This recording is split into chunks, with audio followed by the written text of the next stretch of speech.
Live from the Injured on the Go Just Call Mo studio. It's a blast! It's Orlando's own Tom and Dan. Welcome back to A Corporate Time. We've got Nas and Woodsy here from Groove Soaps. I fixed my blaster yesterday. You know what I did? And Woodsy's an audio engineer. He knows how to fix things. You slap them. Yeah. I just slapped the hell out of that I thing. always fix a blaster. Yeah, it's fine. I slap my blaster fine. It's perfect.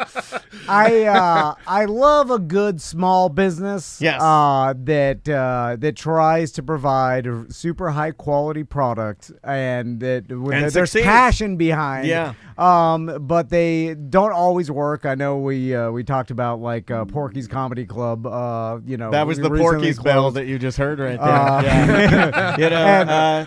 Yeah. But we've always supported them because Teacher says every time a bell rings, a porky gets its wings. and we'll always support Groove Soaps until you guys eventually close. Or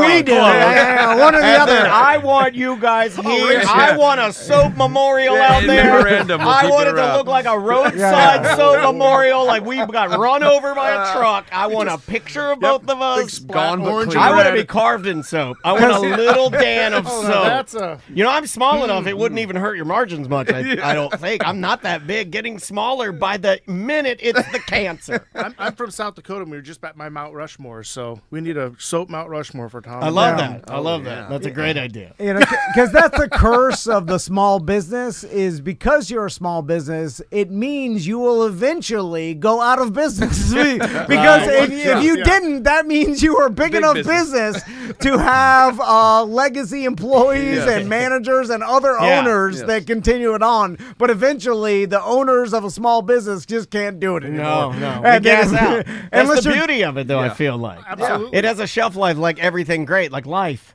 Like a band. You guys were in bands, or maybe you still are. Yes. Unless your kids take it over, but that'll never happen. You know what they would do? They would probably change the whole vibe of Groove Soaps and make it something stupid. I know our kids would. If our kids get a hold of this, they're ruining it. They're not going to do it. If they Groove soap to want, K-pop soap or something like that. Yeah, exactly. if they even wanted to try, I'd let Maisie do it. But my She son has no interest in this. She thinks that what I do is stupid as hell. She really does think it's stupid. All right, let's talk soap. So, I mean, in case you're wondering, these fellas make handcrafted soap, and we've been working with you guys for how long now? It feels like Long since time. Post-pandemic, right after the pandemic, kind of, got over, if you'll say that, Yeah, so. right. Well, you guys pivoted. That wasn't the soap sort of part of the pivot from Absolutely, for yeah. lifelong musicians, lifelong music careers. Yep. Let's talk a little bit about that. Like, what were you guys doing prior to soap? Well, I've been making the soap for a long time because my daughter had sensitive skin, and to put it in perspective, she just graduated high school this year. Oh, wow. I started Yeah. making it when she was like Congratulations. 1 or 2. So There you go. But anyway, and then Damn, Nas, that makes me look like a crappy father. Is she interested in running the soap empire after you die? Not at all. Not at all. I knew it. She likes the products, but but yeah, and then probably about 2015 is when Nas and I started kind of doing it as a hobby together. And oddly, in 2019, the idea was we'd maybe start an Etsy page or something because we were too busy as musicians, and to do this next year. And then 2020 hit, and all of a sudden we had tons of time on our hands being musicians. What happened then? Yeah, I don't even remember. Crazy. I don't even know. I forgot already. Yeah. They didn't still tell trying me to to forget. never forget. So You know, I forgot. you know what's funny They did is it. I They did forgot it. already. I think it's the vaccine. I'm kidding. It's a joke. It's a joke. The nanobots. The bots are eating my memories. The bots are eating. As long as that's not the soap. No, it's definitely not the soap. That's the only thing that keeps the nanobots away. Are you crazy? it's on the box. Follow me here. Follow me here. Yeah, they love it. Fear. Tom and I are starting a new shirt. We're doing a shirt. It's Freem. Are you familiar with Fear Rules Everything Around Me? Freem. Oh, let's make a Freem soap. Would you guys make a Freem sickle? Yes. Freemsicle. Yes. Freemsicle. Freemsicle. Oh, it's like sunshine, but scary. But scary sun. Yeah, Yeah. that's what it's. Scary That's the sunshine. perfect description of the set. Yeah. That's a great idea. So now that it's been 5 Keep an eye years since you guys have started the soap business, what's changed? What have you learned? Tell us about Because now it's running. You've been through brand changes before. Yeah. You've changed sizes of Yep. soap. Yep. You know, Yes. There's been some like smells and things that you probably have discontinued or Yep. brought back Yep. or like You guys have nailed it pretty well. We as we've been slowly innovating every time it was like this whole process as a small business is very iterative, right? So we'd make something, find We the don't know faults what in that it. means. You're gonna have to backtrack. So we have to do a lot of iterations of it to find exactly what works. So like you said, we started 5 years ago we called them soap slabs because we thought it was a great value to buy something that was half a pound or more of soap, and it would last a long You did time. the stride gum technique. Yeah, Remember stride gum? Yeah, Guess yeah. who's out of business? Yeah. Stride gum. And that was We the- have the flavor that lasts forever. and then you wouldn't see a customer that bought a bar of soap for like 3 months, and then so we eventually started offering them in half and quarter sizes and cutting all this extra work, and we got to that was doing well, but then we got to the point of making boxes. And when you need to buy boxes, then it was like, well, we have a full size, half size, quarter size. That's 3 times the amount of boxes we would need to box all that, and it became very unpractical. So we hit the ground running again, thought about what to do, revamped our size. A year and a half ago, we built all of our custom molds, changed the way we pour and operate and do all the process of it to streamline it, to put into fully compostable boxes. And that was like step 1. Now we're like an official company with barcodes and boxes. Yeah, man. And that was sort of, that was a year and a half ago. We've never been an official company. You have to be official. Just start making money. Right? No. We've never been official. We're fish, but we're not official. To put it in stores and stuff, we needed the barcodes, Yeah. and we needed that, and that was something we had to figure out. And working with like advertising companies or something like that, they wanted a little bit more of a branding going on. And Codes. You print the American cost and the Canadian cost. Yeah, Everybody that knows was it, right? Like a I'm magazine. not putting Canadian cost on there. You figure it out. You do the math. Yeah, and learning about all that too. There's not a lot, figuring out how to buy a barcode, how to get them designed, and all that. it's been a real learning process for us too. We both happen to be bass players. Yeah. Oh, wow. yeah. I know what that means. Yeah. Drug addicts. Yeah. Drug addicts. Like, we like to just be the soap makers, but in a small business, we're also research and development. Yeah. We're the corporate business. We're all that stuff to keeping track of Most the of prices. my bass playing friends heavy on the marijuana. Holy smoke, yeah, those guys. Good Lord. I had a tuba player buddy of mine that I'm still friends with that played tuba in DeLand High School in the band with me. And he played electric bass too. A lot of tuba players did. Oh, yeah, That was like makes kind of the sense. thing. Yeah, That's like a bass why, player. if you just want a fun fact from Dan, that's why when you see the marching band and you see the tuba, you're going to see either fat black guys or long metalhead guys. Like tall, long. That's all you're going to see on the You're not tuba. wrong. And it's because the bass, you either want to be in like a cool Louisiana, you're playing the tuba and you're throwing down that second line, or you're funky, so there's your big fat black guys, or you're gonna play bass and you want to be you want to be like the next Dave Mustaine or something. So you're gonna lay down the bass. He's not a bass player, but you lay it down on the tuba. Rob Trujillo. There we go. Funniest There you go. instrument Thank you. noise, either tuba or trombone.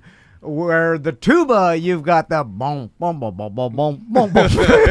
For any bigger person than walking by. The elephant walk. Yeah. And then the trombone, you got the The Debbie Downer. funnier Yeah. noise.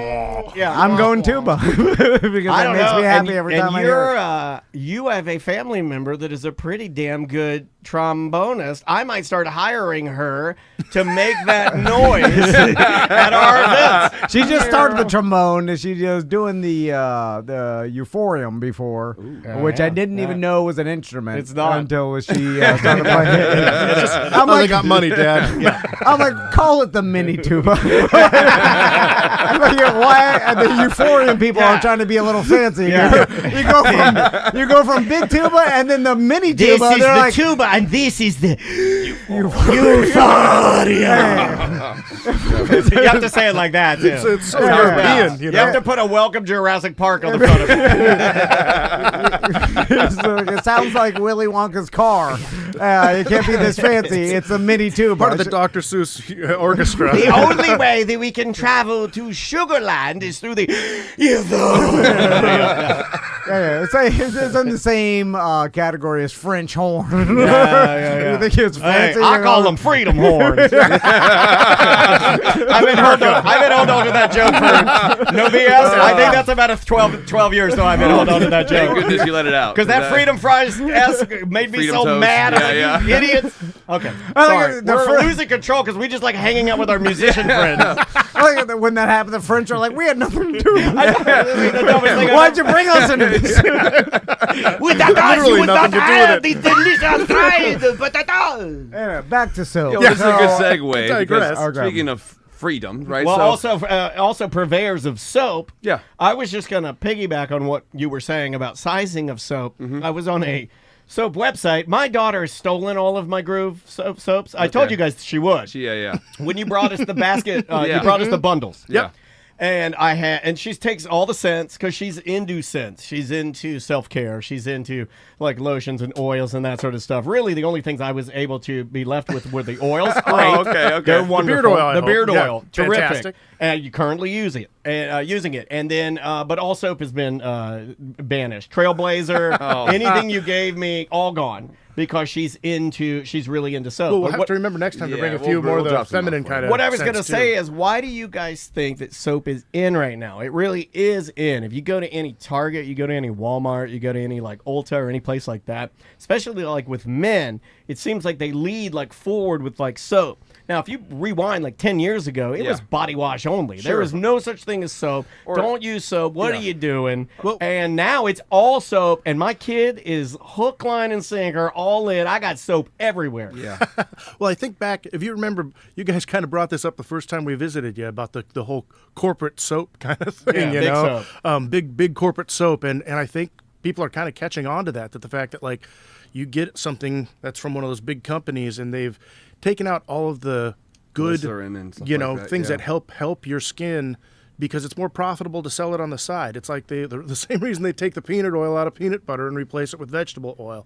So it doesn't have any of the natural glycerins and oils in it that, you know, and people are catching on to that. And they don't want just the artificial stuff on their skin as much, I think, nowadays. Yeah. That's right. And that with the body Were you wash. saying that as a urban man? Like, that's right. I heard you, baby. Say it, Louder sir. for those Reach for the back. soap. Louder for the back, mother. It's an urban yes and. Like, that was the closest time we'll ever get to yelling, okay.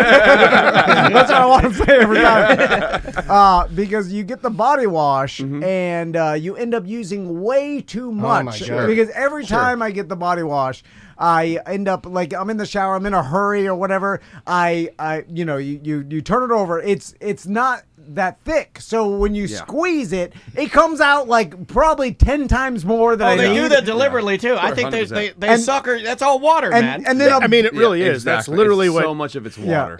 I mean, the one bad thing about liquid soaps always is that it started as a solid soap that they hydrated with water usually. So right. you're always paying for the water with a liquid soap. Yeah. You know? Yeah. Not that liquid soap's bad or anything. It's just. I'll say it. You It's run bad. you run through it way too Yes, fast. yes. You know, a Yeah. blob falls on the ground, and then I'm like, should I try to scoop it up? I'm like, I'm not gonna The scoop loofah it up. scoop. That is true. You know what's It's funny? still good, Is right? I'm lazy, and I won't even use my toes to foam it and make it go down. I'll just leave it until it dries. And that's why my wife hates me. Yeah. But you know, then a bar of soap, it seems like you're way more efficient with lathering it up and using a small amount, which makes it last longer. Which, by the way, like big corporate soap, they want you to run through the plastic bottle of the container. By the way, which ends up in a landfill. Yep. You know, it's like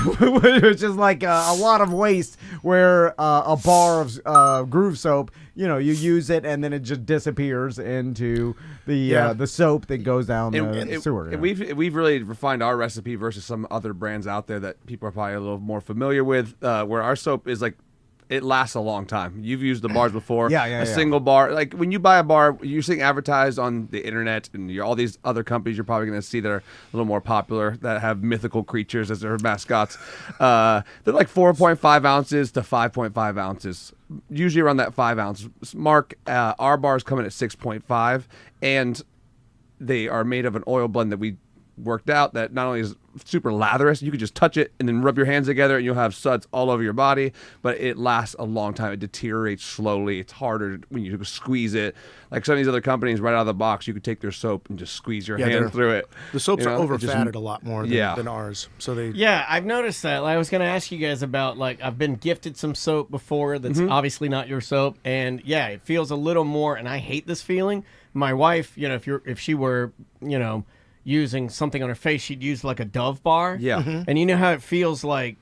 Oh, yeah. So you whip. Disgusting. It's I all don't even whipped like in it. What the there. hell is it? It's Yeah, like we're a bar kinda of whipped mushy. cream. Get this Yeah. out of here. Yeah. I like. But you gotta add the air to get the most money. You No, see what I'm don't saying? whip my soap. Well, especially something like that where they're taking out all the good things and just adding in like artificial moisturizers. Like it's literally, mixing a detergent and lotion. No, and I they're calling will it a say, soap. I will say that my favorite big soap bar as a boy was Ivory, because it would float. It would float, yeah. And what I would do, and I don't know if I've ever said this, but it was and it would still work right now, and I would still do it as an old man at 49. I would take a sliver of soap when your soap bar would get down to like a little sliver. Yeah. What does it look like? Kind of looks like a surfboard. 100%. So I would I've take done the my same to G.I. Joes and float them on it. If you take 100%. the soap and you let it sit in water for like a minute, it'll soften the underbelly of stick it, the like feet it's in like it. becomes Yeah. Astro Deck. It Yeah. becomes like it's Yeah, surfwear. I've done exactly this. Flip over the little sliver, stick his feet in it, and there's little peg holes. Yes, in there. yep, And you yes. could stick his peg holes in there, and then you use his body geometry to make him look like a surfer.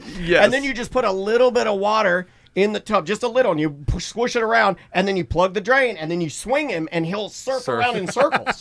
And you can do it for hours. Yeah. And it's so fun. Oh my God. Give me a 12-pack I of know what beer. I'm doing when I'm getting home. Yeah. Try it, man. Yeah. I'm telling you, it still holds up. I'll dig out these G.I. Joes for this. I was such a strange child. No, I My did the God. same thing. She Hours said it. Yeah, just surfing same my thing. G.I. Joes with a sliver of soap. Also, the marketing of Ivory's was it Ivy Spring? No, that's different. Irish Spring, yeah. Irish Spring was... Irish Spring. He's like it's like showering in a waterfall. Yeah. Well, I'm kind of doing that in the shower. Yeah, that's what shower is. It's not that crazy. Where's this water coming It also from? smells nothing like a waterfall. It smells like, this smells like, I don't know, a Cologne. chemical bar. Yeah. Like, So I guess one thing, continue your original question of like how we kept what we've been doing since and how we've changed, Yeah. right? We hit a point where we also learned like just making soap was a problem in the sense like every time we would do a deal or get customers in and say like for like Christmas time, we put a great deal on the site, we get someone buys 10 bars, 5 bars, we don't see you for a year. Or 6 months at a time.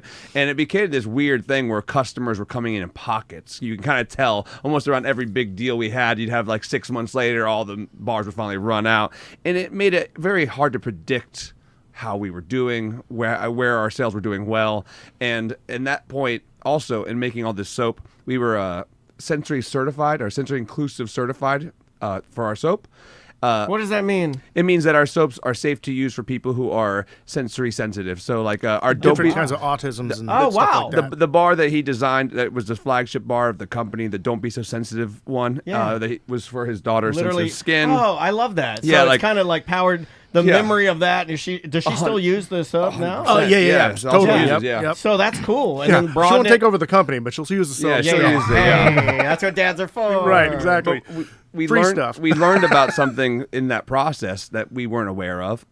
Something about like a scent confusion and scent identity, right? And this got us really thinking. So what is that, right? Scent confusion, scent identity. Scent confusion is for someone who suffers from sensory issues. Scent confusion would be using a soap that smells like BDM bourbon, but using a deodorant that smells like allspice and another, all these different scents. Most of us don't pick up on that when you smell somebody or smell something, so that it's the people get very sensitive about that. Most of them have to choose an unscented item or all unscented items, which isn't as fun. It's cool that you guys offer that. Yeah, so now we have this we have 15 bars that are part of our line in 8 of the scents, so one being an unscented, but the other 7 scented scents. So we're going to use the BDM bourbon as our example for the day, right? Yeah, So yeah. now you can not only wash every day with our BDM bourbon soap. When you get out and style your beard or you do your hair, we have our groove oil, which is like a beard oil, hair oil, cuticle oil. You can pretty much all-purpose Use it for that, all purpose. right? We don't call Yeah. it beard oil just because, I mean, I literally use it on my fingers to keep my calluses soft, my knees. It absorbs really Yep, quickly. without being greasy. Yeah, and that's what I like about it. Like when you put it in the beard, which is new to me. Yep. That's a new Yeah, thing yeah. for me doing beard oil. Yeah. You know, and trying to be better at it. And Maisie stays on me, man. She's like, you can't have a crusty ass beard. you're And she's right. not, she didn't say the ass part, but she's not wrong. You know, Yeah. like, and I've seen some friends of mine online. I got it in If you're now. gonna do a social media video, don't wear a black shirt. Be talking into the camera and scratch your beard and have flakes fall on your Yep. shirt. It's disgusting. man. Yeah. It's Yes. gross. I've seen it a lot. Yeah. I've seen it a lot because the cameras on these things are really good. This will Yes. stop that. Yeah, thank you. Yeah, exactly. I mean, it's kind of the groove oil is focused, especially when using for the beard, not only to keep the hair with a little bit of style and keep it looking It doesn't moisturized. get it greasy. It just makes it so it's not. It sets I get brittle. Like this Yeah, gets really same. brittle feeling. You know, you walk because like you a always- wire, like a wire brush because without it. Yeah, from yeah. what I It looks brittle. my whole body's brittle. But it's one of those things where like the more I read about it, the more they're like, yeah, don't be a scumbag. You are supposed to wash your beard daily. You know, like wash your Yeah. mouth, wash Yep. all that. Yep. But you are supposed to put the moisture, put something good back into it to keep Yep. it from breaking and being gross. And most of us are going to wash our faces and our beards with soap or like shampoo or something like that, which might dry the hair out a little bit. So this just gives back what your hair needs and also what the skin needs, so that, like you said, when I scratch this, I'm not getting any beard drift on my shirt. Yeah, you don't I'm want not that. itching at all throughout my day. If you're No. somebody who's trying to grow facial hair and constantly scratching your face or doing something like that, even short facial hair, even a 5 o'clock shadow, it'll keep everything from being itchy and feeling dry. So yeah. And then you guys have a if you do shave. You Yeah, have, so we have not only the groove oil, we have shave tubes. So we call it a shave tube in theme with tubes like in an amp. Yeah, yeah. You know, Yeah, Gotta warm Back them to up. the musician this was thing sort here. of Yeah. Woodsy's dream child. He came up with this idea that he thought this would be possible of sort of taking an organic oil blend and through a process that we've developed, getting it sort of whipped in a way to create an all-natural organic shaving cream that is insanely awesome to use. It really works good. We came up with a really good formula for it, and in our research, we tried to find other products on the market that are like it, that are real simple.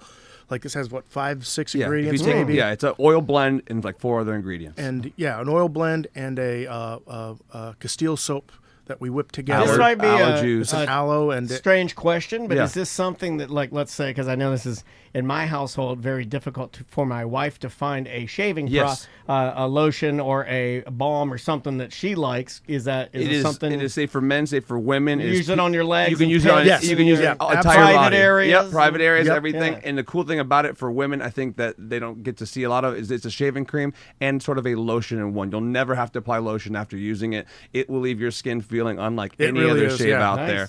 I love that. And like a weird side thing. Tom uses a big name one because he's a big boy. I don't want to say the name of it because they're a competitor of you guys. I was just thinking I have to start using some sort of shaving cream. I use Oh, water. dude, there's this balm. I just don't use Yeah. it. 'Cause obviously, I mean, I'm not. Well, you shaving know, at all see, right now. I have a large beard as well, and one thing I could say for people who think that product isn't for them, it works great as a beard mask.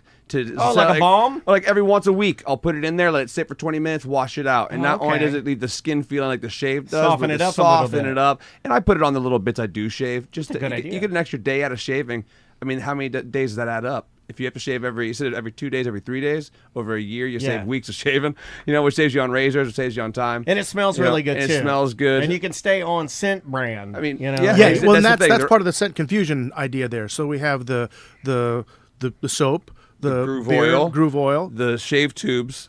We had now an aftershave, Yep. which is very classic aftershave with a diffuser in the bottle. You need I to mean, start wearing an aftershave. know. That puts you over the top of hotness. Because your body is dialed in. If you go aftershave, dude, I mean, you have to beat them off with a stick. I'm telling you right now. You comb that hair. You need a comb in your back pocket. You comb your hair. A little aftershave. aftershave like my dad had. You need to start wearing a gold necklace again and a bracelet. Like my dad, you look like a Florida businessman. I don't think I want to beat them off. Hey, We'll be right back. There was a Oh, podcast. my dad's laughing so hard in heaven right now. Oh, he's cry laughing. He's like, oh, don't beat him off, Tom. I love Tom more than my gay son. Dad. Well, there was a podcast that came out recently that had a guest on who was a neurologist who talked about brain toxicity. And one thing we found super I love interesting. that. Yeah, brain yeah. I think I have Who that. doesn't? Yeah, I try to do that all the And time. He was talking. I mean, not to get too far into that conversation, but he was talking about an app where you could see common products rated 0 to 10 on how they're killing you or how toxic they are for your brain. Right. yeah. So 0 being doesn't affect your life. 10, Freem. it's ending it early. Yeah, Freem. Exactly. I love it. I love this app. So he was a user of Barbasol, and it was rated a 9. 9 being Damn. it is slowly making you more toxic. My wife uses that. I want to call her out. Yeah. My wife uses Barbasol to shave her legs. I mean, a lot of people do. When you know? when I read those lists, if there's anything on the list that I use, I say fake news. And then if there's anything, if I don't use anything, I say yes, healthy. I knew it. And like with our shaving tubes as well, it's a unique product where like you have to kind of lather it yourself to save on also not putting water in a bunch of products. Like Sure. you add a little bit, you get a little agitation, and a little dime size will do your whole face or your limb of your body. So that's all the shaving stuff. And then the last 2 products that we have are going to be a non-aerosol aluminum-free deodorant. nice. So this is also very natural. Or it's organic ethanol, Yeah. alcohol. All these Good. products are actually, fun thing about it, they're all organic. All the new products, everything on the whole wow. list that we're talking about today, That's all gotta- organic. It's all gonna in, be hard as hell for you guys. It was tough, and our boxes for our soap were compostable, and like we talked about before, sort of being more eco-conscious. All these come in recycled glass vessels that we designed and held right with- on. with wood, all the wood accoutrement we could get, and there's little plastic. They're Yeah. reusable, refillable. My little soap travel stand. safe. You gave me a little soap stand. Yeah, exactly. Stolen by my daughter. All of that. All gone. Bye. Yeah. So the deodorant is cool because that was something that took us well over since last time we saw each other of just doing R&D, constantly Yeah. tweaking these recipes. We wanted something that truly did work. Like I can use on a sweaty day outside, 5-hour gig at House of Blues, and I'm using our unscented deodorant, and I still leave fresh without. Do you putting put the anything on. aluminum shavings? That's what I want. We have to order those That's what separate. clogs Yeah. my pores. Yeah, so it's not in any Yeah, you'll have to add your own. You'll have to add your own. Yeah, if you want any of the That's a aerosol two-step or process. aluminum, it's separate. Yeah.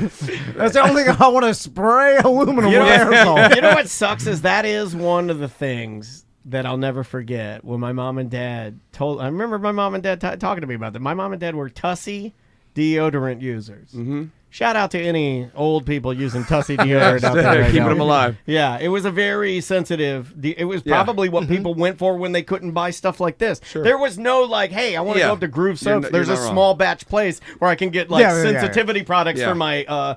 So my mom and dad both use Tussie, and I remember I was like talking to them about it because they got me some deodorant, and I am very sensitive, and Uh-oh. Mr. Tussie. I hear the ghost of Tussie I can coming hear through. interference. That's the ghost of Tussie. Who dares summon the Tussie? The last He was a radio genie. show He talking was a about genie. Tussie. Yeah, He we was set a him genie free. in my imagination. But no, my mom and dad were telling me about the deodorant, and they were like breaking down like the science of it. I'm like, oh yeah, it's like the aluminum gets stuck in your pores Yeah. and stop your water That's from what you- coming yeah, out. yeah, of your pores. yeah. I'm like, It literally that's clogs you. horrible. Yeah. It's like who like big because you imagine like the same aluminum shavings that would be in like a boat gas tank. Yeah. Right? Right. Stuck. Yep. I'm like, ah. Yep. I mean, you ever wear black shirts and wear deodorant a lot, and then eventually you get like it looks like a disco ball armpit, even though you've washed it. Like all the aluminum gets stuck Yeah. in the shirt, sort of. Yeah, and- I get the yellow pits. yeah. I get the Tony Soprano yellow pits. The formaldehyde is what activates it. So where can people buy Groove Soaps? Yeah, man. Yeah. let's, Sorry. And I'll just throw it in at the last bit. Oh, yeah, we skipped So one the last product is parfums, and that's kind of funny to Colognes. put at the Yeah. end. Yeah. Yeah, So yeah. like I'm a parfum man. You know, we debated on this forever because like a perfume versus an eau de toilette versus a cologne versus a parfum. We're not saying it wrong. Those are different levels of concentration. So we love to call That's why it. they're more expensive. You Yeah, ever exactly. wondered? Yeah. You know how I found that out? Yeah. Little boy going to Berline's to buy my mom some Oscar de la Renta. Yeah, that's a really good And way to I'm learn. like, I can't afford that one, but I Yeah. can get this. toilet. I can get this toilet. I can get the toilet. Yeah. So we decided like let's this is like sort of the end cap of the scent. Like if you have all this line of scent, this is like you're going out. This is like you want to feature the scent. It's a premium product with calendula infused ethanol as the base with essential oil. Very simple, but Nice. they're again in the line. So all 7 scented lines, you have all those 6 products. And you can order all of them together if you want to, like a Absolutely, bundle. yeah. We have on the website, if you go to groovesoaps.com, we're Groove Soaps also on all social media, but groovesoaps.com. And right now we have a special deal. So we already have a deal on the whole website for all the listeners. You don't need a code or anything like that. We've discounted the whole website 15%. But if you go to our bundles page, we have what's called the personal grooming bundle. The Tom and Dan BDM bourbon one will be all 6 products for $100. Okay. Oh, Which nice. is a like You can get everything. you don't need any kind of coupon code. It's already up today and live. Go on there and we'll keep it up for the rest of this month. But you can get the whole line, not only all 6 products, but we're throwing in free. These are all handmade wooden with Groove Soaps The little logos. soap bar, Soap soap holders that so you're you're gonna get a talking soap about. dish. You're gonna get a shave bowl. You're gonna get a shave Beard brush and a beard brush. So maybe you don't need all those things. You can gift them out, but they're all Give 'em to your handmade, daughter. all plant based. Now, I didn't give them to her. Let's make it clear. These things get stolen. So it's quite the kit. And if you guys, and again, some of these bundles might look expensive, mostly because the parfums are included, which, some of our competitors have similar products. They sell for $60, $70 for the same size bottle. We're coming in easily $15 or $20 less than that. But, Well, guess what? Craft beer Yeah. costs more Yeah. than Yeah, Miller very Lite. true. That's how you guys understand that? If you don't Also, want, this is a big deal to me. Like, I was working with like an electronics company over the weekend. I have a product that I use on my car, and it's just messing up. But they are a small business, and they're being so kind. Like, their customer service is amazing. This is the type of product that you can go and buy, and you're hearing the guys right now. Yep. That's the buck stops with them. Yep. They're the Yes. guys. And if you have a problem with it and you reach out to them, you're going to get those guys. Yep. And- Absolutely. And to Yep. me, Sure. like in this day and age, like that's kind of where I'm putting my money. Like it matters to me. Like the service people. Yeah. aspect goes a little Yeah. further than just the soap. It's like if I do have a question about this, or if I can I use it for this? Well, Yeah. a quick email to Groove Soaps will remedy that. Try We'll be the emailing ones Mr. responding, Spice. He ain't gonna yeah, we're easy to contact through The any lever social guys media. don't respond so No, they're quick. counting that. What is it? They're counting that Kraken or Naval's supremacy money. They have all their stupid names for their stupid bars of soaps. So yeah, if you don't like the bundle idea, you wanted to say the parfum's not for you, or certain you already have plenty of soap, feel free. We have also discounted all of them a la carte, so you can go through and build your own BDM bundle or any bundle you like. So yeah, it's all on the website. All the ingredients, all the full descriptions of how to use it all is also on the website. Feel free to reach out through the website. Nas at groovesoaps.com, Jason at groovesoaps.com. And Love of it. course, We'll be there. We'll be there. Awesome. Well, thank you guys. No, I thank you appreciate guys it. for you using the guys. products and testing it out because it's cool to drop those off and let you guys kind of get your hands on the new products before coming can in. say Your beard's that on 'em. if you question it, I mean, me and my kid have been using you guys for. I mean, I haven't had to buy any soap. That's Yeah, always. you- And thank you for yeah, that. yeah, yeah. It Of does course. last a very long Yeah. time. My wife, notoriously cheap, loves it when I get free soap that lasts forever. I'm sure she loves that. Oh, more Groove soaps. Yeah. But yeah, I like the. Is it Trailblazer? Yeah, Trailblazer. I know your daughter was really She's into that one as that well. one's it's really good. It's like all around. I think for anybody, like you can just get that one if you like smelling fresh. Yeah, outdoorsy, adventurous without being too like masculine or feminine. Yeah. It's kind of neutral. Or, like it's nice. It's very It's fresh. mellow. scent. Yeah. You'll dig it. You'll Unique. dig it. All right, guys. Yep. We will see you tomorrow. Welcome back to A Corporate Time. Let's do some voicemails. Yeah, all right. I do like the voicemails, and we have like multiple ways you can leave voicemail messages. One is through our free app where all of our content lives. You can just hit this button that says mediocre messages, hold it down, and record your voice memo. Or you can call 1-844-TOMNDAN. If you call that number, you'll get a little hotline deal and you'll hear our voices and you can leave us a voicemail message like this one right here. Hey guys, in reference to the old radio dude who nobody knew who he was, I think the last great mystery of who someone is that's doing things around the world is Banksy. Like, sure, some people think they know who he is, but we don't know who Banksy is. It's the last great mysterious person. It's a rough voicemail because he's very lazy with his words, but it's a great question. Is Banksy the last great mystery person? Well, let's see. Put into ChatGPT who is the real Banksy and see if ChatGPT knows. It's no longer a mystery. Okay. Well, they do have articles on who he is. I think what he's claiming is, because he said this to try and get in front of the comment I think you just made, which is we kind of know who he is. We can narrow it down to like 3 people. But people usually don't know the name. If I asked 100 people, who is Banksy, no one's going to say, that's he's what he George, said. Whatever. Right. I think that's kind of what he's saying. Yeah. I agree with that. Banksy did do a good job of concealing his identity for long. I mean, still to this day, he's not out doing open interviews or anything, you know? Yeah. So even ChatGPT says that Banksy is an England-based street artist, political activist, and filmmaker known for his distinctive stenciled artwork. There are various theories that have circulated for years. One popular guess is a man named Robin Gunningham, but it's never been proven. Okay, so there's no, like, if you say, what is Banksy's real identity? There's not a definitive source that, like, some media outlets are like, this is who I'm going to double he is. down and ask, but I mean, it's claiming, I just said, so Banksy is not confirmed, really, and it said absolutely Banksy's identity remains officially unconfirmed. Despite decades of speculation, the artist's real name has never been publicly verified. And then it gives a breakdown of, it says the Robin Gunningham, and then it says, Spanish detective Francisco Marco claimed to hold definitive evidence that Banksy is Gunningham, citing a domain registration and financial records, among other stuff. Is Banksy art still as valuable as it's ever have been? Like, you know, is it still? I think it is still popular, yeah. You know, really high up there in the art world. When did he do the picture that shredded itself? That was over a decade ago, it feels like. Was it? Yeah. I want to say that was like right around or right before the pandemic. Was it? It's hard because that story, I remember when it came out, and I was like, was that doing morning radio at the time? 2018.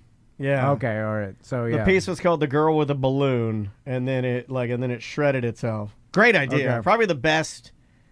That's the single greatest. It became more valuable after. Oh yeah. I mean, that's the coolest thing I've ever seen. Like, I remember when I saw it, I was like, that's literally the coolest thing I've ever seen. You bid on it, and then boom, they're like sold, and then it shreds itself. Awesome. I feel like the art. That's peak art. I think you don't get any cooler than that. The art house they knew, right? Someone knew, right? It's hard for me to believe that it was a complete surprise to everybody. First it needs power, so if maybe they claim they were completely blindsided. It could have internal power. Internal battery system, all right? Oh, totally. That's been around for long enough. Yeah. And he's got the money to do that. Just stays on, then is remotely activated. I just feel like someone hanging it would be like, why is this so heavy? Like something fishy about this. Here are the reason that there are people like you that like are mad about this is because the frame was unusually bulky and heavy. Yeah. The auction house typically inspect before selling it. The piece was hung on a wall, which is not usually how they do it. They usually have it on like an easel and it or can't something, be, and somebody typically brings it out. Banksy posted a video later suggesting he had tested the shredder multiple times before pulling it off live, implying premeditation and coordination. So the way that they get to the bottom, they say either Sotheby's got duped by Banksy and didn't do their due diligence, or they were in on it and kept quiet because the stunt made art history. Yeah, that's what I would guess. Yeah. Is that they're not idiots and they're like, yeah, we'll turn it. I'm not saying that they actively. They're just like, who's doing that? Oh, it's Banksy. He's up to some hygiene. Yeah, just let it Okay, yeah. What do you need? We'll make it happen. Well, they also, even in the art world, they're familiar with an artist becoming super popular and underground, and therefore bringing more attention to the art world and getting more people's interest. Like, it's all marketing, right? Yeah. And so, like, they are all kind of familiar with, hey, this publicity. You could inflate your own product. Well, not even that. It's just this is good for the art world as a whole. And if Sotheby's, if they're doing art auctions, they need more eyes. You know, everybody needs more marketing. They want more money. And so it's like, this is good for everybody, this publicity stunt. Let's be involved in it and keep it, and pretend to be shocked by it. And but then, you can also, I think you can do it because I would imagine that they have certain layers of insulation of the company, Sotheby's, so you can have like your lower tier level people that are lining up an auction handle all of it, and you can just put your hands up and be like, we didn't know. You know what I mean? Like, you can stay insulated and ignorant at the top is what I mean. And then you can claim later, like, hey, we didn't know what was happening. But all the while, you gave the okay for the people below you to handle everything. They didn't do anything illegal. No. It was a publicity stunt. It was. Like the person that bid on it, I'm sure Sotheby's, that the person was like, oh, well, I bid on the painting that wasn't shredded. I don't want it anymore. They'd probably be like, okay, no problem. Who wants the shredded painting? Because it did go for more than the 25 million. It was 2 million, and then it propelled it to 25 million. So Sotheby's, you can make the argument. You should shred them all, man. Well, don't Sotheby's get some sort of small percentage of whatever? I would imagine they get a handling fee of some sort, sure. So just by being involved with this stunt, they, went from 2 to 25 million. Way different. So they increased what they made 100%. Yeah. So of course they were involved. Question, or rather comment from the chat room. Robert says, at this point, if Banksy ever revealed himself, would people even believe it was actually Banksy? There have been people that have said that. Remember when, like, Banksy was involved in Exit to the Gift Shop, right? Yeah, I watched that. Where Mr. Brainwash is in there and everything. And, like, that guy's got to know who Banksy is, right? He was in the film. Or does Banksy have proxies that go out and pretend to be Banksy? I've heard that, too. Yeah, I mean... Where he has people that will act on his behalf. If you looked for a solid hour during lunch, you could find the truth on the internet. You know what I'm saying? Like, or as close as humanly possible. Enough people... I've done this before with Banksy, and I think it is that guy. Yeah. And then enough people saying, like, hey, it's this guy. And maybe through his own money, he's able to even manipulate ChatGPT. Oh, Christine's correcting our pronunciation of Sotheby's. Is it Sotheby's? Is that ours instead of Sotheby's? Sorry. It's Sotheby's? Sotheby's? Sorry. Didn't know that mattered. Get the hell out of our chat room, you pretentious POS. Sotheby's. Yeah, I got a soft B for you. I got a hard B for you too. I don't know what it's. I've heard. I'm not the auction. I'm not an auction guy. Whatever. The auction place. Anyway, the Meekum car auction. There's ways to manipulate the internet through your own set of bots and money that you could throw into. Not for us. We can never do that. No. Well, we could because Sotheby's. There are companies you could hire to start scraping the internet of things you don't want on there, and then sending letters to certain websites to get as much off, and then overloading certain search engines with just thousands of searches that throws off what's on the top, what comes up on the top. People celebrities pay to do with their nudes. Well, they have people they can scrape it. Yeah, and they can just go in and literally contact the company and pull it down due to copyright and not only scrape it but bury it in SEO. So when you search for it, it's in the later pages and people are not even going to look. True. So it's like all the first pages come up with articles. This happens. But I'm pretty good at if you kind of brought up something that I'm gonna circle back around and give you credit for something. If there's something out there on the internet that I need to find. No, I don't need to, but I want to find. I can do it. I'll give you one. Get close to the truth. I did it yesterday. There's a new movie out called The Visitor. Have you heard about this? No. The movie is called The Visitor. It's based on a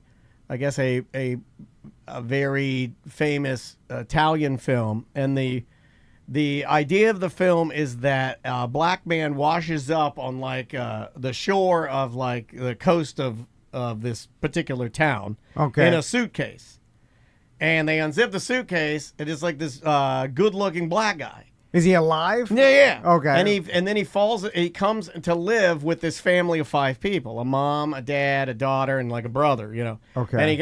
And like or another person, and he comes to live with his family of 5, and then he falls in love with each member of the family. And in this film, the actor and the producer and director are claiming that he had unsimulated sex with every actor in the film. Like it was like it's like real. Yeah. Okay, it was real, and they real, filmed it. and they filmed it. Yeah, but not like porno. But they, it's like a sex scene, but it's real. Right, it's like a real. Yeah, there's been other I movies. Guess some directors claim that you're going to get a better product when it's like real sex. Yeah. I like that. Yeah, I'm a traditionalist myself. But I found some of those. I wanted to see some of the scenes, and if you get to searching, you'll get stopped. But if you stick to searching, you'll find the scenes. Never give up. Never give up. I never give up. As far as anything on the internet, I never give up. I feel like except when it comes to like pronunciations of auction houses, I'll give up on that. Yeah, like some sort but of. But if I gotta find somebody naked, I can find them. Like Reddit or some deep chat room style, people sharing things back and forth. Like when you find the real people, that's when you find the truth, right? Like the real people in like Reddit boards and like message boards will post it like, back and here. forth. Yeah. They're talking to a small group. Here's the good-looking black guy having sex with every member of the family in the movie The Visitor. Yeah. We gotta ask Crespo about The Visitor, dude. It's all. I mean, I'm getting there. It's all over the place. All right. Okay. It's like the new. It's the new Serbian film. It's one of those. All right. It's one of, like it's like over the top, crazy. And I am. I've never seen one of these over the tops, but I'm obsessed with them. You see all the scenes that matter, though. I do. Because I do. Yeah, the whole movie. Who wants to see that garbage? It takes too long to get trauma. I want quick trauma. It's just a weirdo. I want to see the scenes. Like as long as you see all the scenes, like that's all you want. Serbia film. Oh my God, what have I done? Can't eat my pulled pork. I can't eat my pulled pork because I just watched it. All right, we'll take a quick break. We'll be right back with more Corporate Time. Welcome to Corporate Time with Tom and Dan. I'm Tom. I am Dan. We're live on Twitch and YouTube. Come hang out with us because podcasts are now just TV shows on YouTube. Just search for @Tom and Dan Live. Come hang out and see what's going on in our world. You can participate. Get our free app. Just go to tomanddan.com. We also have the Just Call Mo Skate-a-thon going on this Saturday. There's still a little bit of room if you want to register. You have to be pre-registered Not to much go. room, though. It's a little bit of room. Yeah, and it's at justcallmo.com/skate.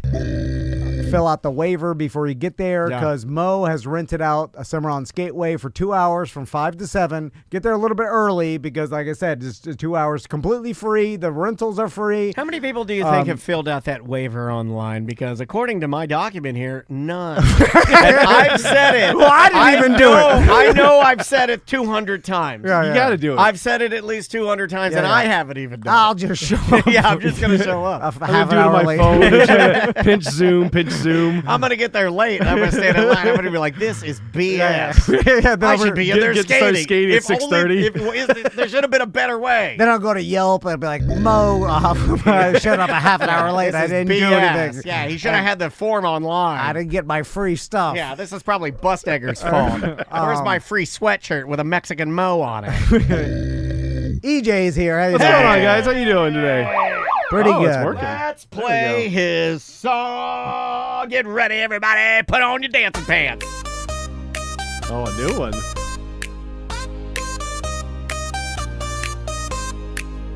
Big fat guy, little bitty cock. Does he even try? We know that he does not. No jock, no jock. Tiniest cock on the whole damn block. No jock, no jock. Big fat guy, itty bitty cock. Hey. Can you imagine the crowd? The crowd at Bonnaroo? Everybody's just jumping. We're just grabbing the air. Oh, my God. I'm throwing cakes at it. blew my headphones off. Okay, I there was we going go. to throw a cake at someone. Yeah. Well, I'll let you throw a cake at me, buddy. Play your cards right. How you doing, EJ? Good. How you doing? I got a new car. Was excited about that. Oh yeah. What kind of car? Got a Chevy Equinox EV. Oh, did you go to Hey. Don Mary Brand new. Chevrolet? That's called the Seth. I promised myself I wouldn't do it, and when I saw the opportunity, I had to do it. I have to ruin my own job. You're ruining your own business. And I knew you were going to do it. In fact, when you said you went to Tampa to get the car, I said in my pea brain, I was Tom's like, gonna do it. I go, Tom's going to do it. And you know what? That's why I'm confident with you. That's why I love you. I can tell him I love him. crying. I'm confident in this job because I knew that the ship, I'm like, the captain's away from the helm. No need. He already knows where this boat's going. Hooper drives the boat. He knows He's exactly- driving towards the waterfall. Yeah, and you know what? And I'm a good like engineer because I'm like, are we going to the waterfall? I'm like, better put on my life preserver because I'm going over the waterfall. It calls me. Yeah, I love it. Siren call. I want you set me on the railing like a child. right. Set me on the Tom's railing on a Odysseus. Disney cruise, and I'll fall over with you, Daddy. So let's start off with sports. Start with sports. Any, You want to talk about the Dolphins trade? Do you think it's a good trade or do you think it's a bad trade? Well, first, okay, I'll start with this. like all the mess of that. When it hit, everybody's like, "That's a bad trade for Steelers," and then immediately it switched to like, "That's a great trade for Steelers." So Well, pretty what good is trade it? for the Anytime Steelers. we get a player that retired to become a rapper, it's a good sign. Well, he retired because he didn't want to be the Giants anymore. I understand that. That's not the story I saw. And then we're like, oh, yeah, we'll get that guy that retired. He literally said, I quit. That's the guy we want. So It's like the Dolphins side D-Rug. So I saw that trade. It's so hard because I'm like, these guys know better. What the hell do I know? Yeah. They didn't want to pay Jalen Ramsey, so that's part Jalen of it. Ramsey was on his way out anyways. He's like, I don't Yeah. want to be here anymore. Yeah, he He's- had said that. Yeah, he already said that. Yeah, he's older. I have no idea. There's all this speculation. People want to write these, talk about these narratives. That's all I listen to. What was it? Ramsey, Jonnu Smith. Yeah. What was their other? Yeah. What was the other person? And so we traded Jalen Ramsey, Jonnu Smith, and we got back Fitzpatrick, that's his name, right? The think you're safety. right. Yeah. And which we had. We had him traded before, the yeah. Steelers. He hasn't had a. You want to be out of there because Brian Flores was horrible. He hasn't had a good couple of past seasons. But he's so it's considered like- a good player, though, Yeah. right? Yeah, but it's like, he had 2 low seasons this past year with the Steelers. And it's one of these things where it's like, it's not going to make any difference. So all this makes 0 difference. It's not an all-in kind of trade. Yeah. And Yeah. then I'm done with trying to speculate what teams are trying to do. And like, oh, this team's trying to tank this year to get a new quarterback. Stop saying that.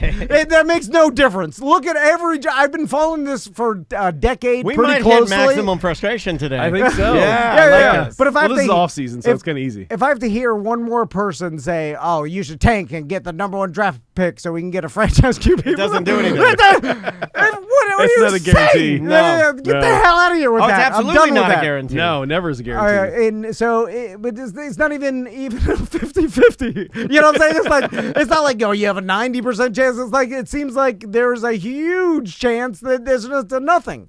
Or you get some sort of Bryce Young that, looks like garbage for 2 years, and now it's like, maybe he looks good. Yeah. Okay, it's 3 years in. It's Well, like, he oh. went from a 2 years looking bad to instantly like, oh, now he's the guy to like, Yeah. oh, well, hold on, maybe not. Oh, Well, what is that all about? and I love when he figured it out. Figured what out? He's been playing this That's for the part that's gonna drive him crazy. I hate all It's this. like there's I know you 22 do. other players on the team that matter. Wow. Oh, he's got good weapons. Oh, get the hell out of here. I'm done. I bet money on this, and it's all BS. Anyway, speaking of betting, have you heard about the let's hear the betting betting. controversy? Yeah, let's go into it. Yes, a let's hear little about that. I haven't Okay, read too much about it. so there's 2 players, Malik Beasley and Jonte Porter.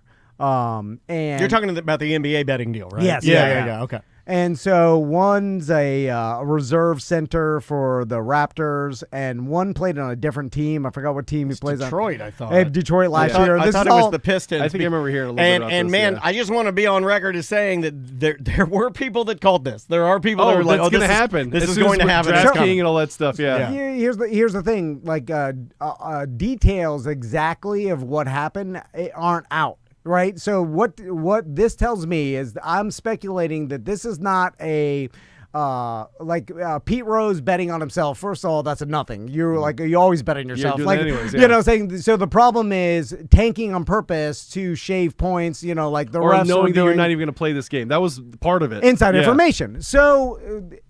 Inside information in the stock world is illegal, right? Yep. You know, Martha Stewart Stewart. went to jail Right. for literally just telling a friend, like, "Oh, I wouldn't, you know, I'd pull out of this, you know, like We got a bad quarter last quarter. a passing comment while she was on vacation." Like that's what she went to jail for, to a friend, because she had insider information, Yep. and they have And she wouldn't snitch. they have outlawed this. Really, what she went to jail for is She wouldn't turn in everyone else, yeah. obstruction or lying, like Right. contempt. Yeah. Right? She went to jail for contempt. They never actually got her for the insider trading, but they take insider trading really seriously in the stock market because one person could know knowledge Yeah. that literally could benefit them and all their friends, and then the average Joe doesn't Gets have that screwed over, information yeah. and gets screwed over because we're late to the game. And guess what? This happens all the time, even though it is illegal. This is still happening. I You mean, try to do it all the time when you get people coming in here. this happens with politicians. That's funny. There's some kid that I say kid, a college guy that made an app that you could follow how politicians invest Vote, their money. yep. No, not vote. And I mean, invest their money. invest, So yeah. you can invest with politicians because the theory being they know and have insider information on That's stuff. why they're rich currently. Yeah. Yeah. And even if the information is public, they know no one's digging into some law like that. You know what I'm saying? It's Yeah. like if it's not on like social media or on like what you're following, you don't know about Yeah. it.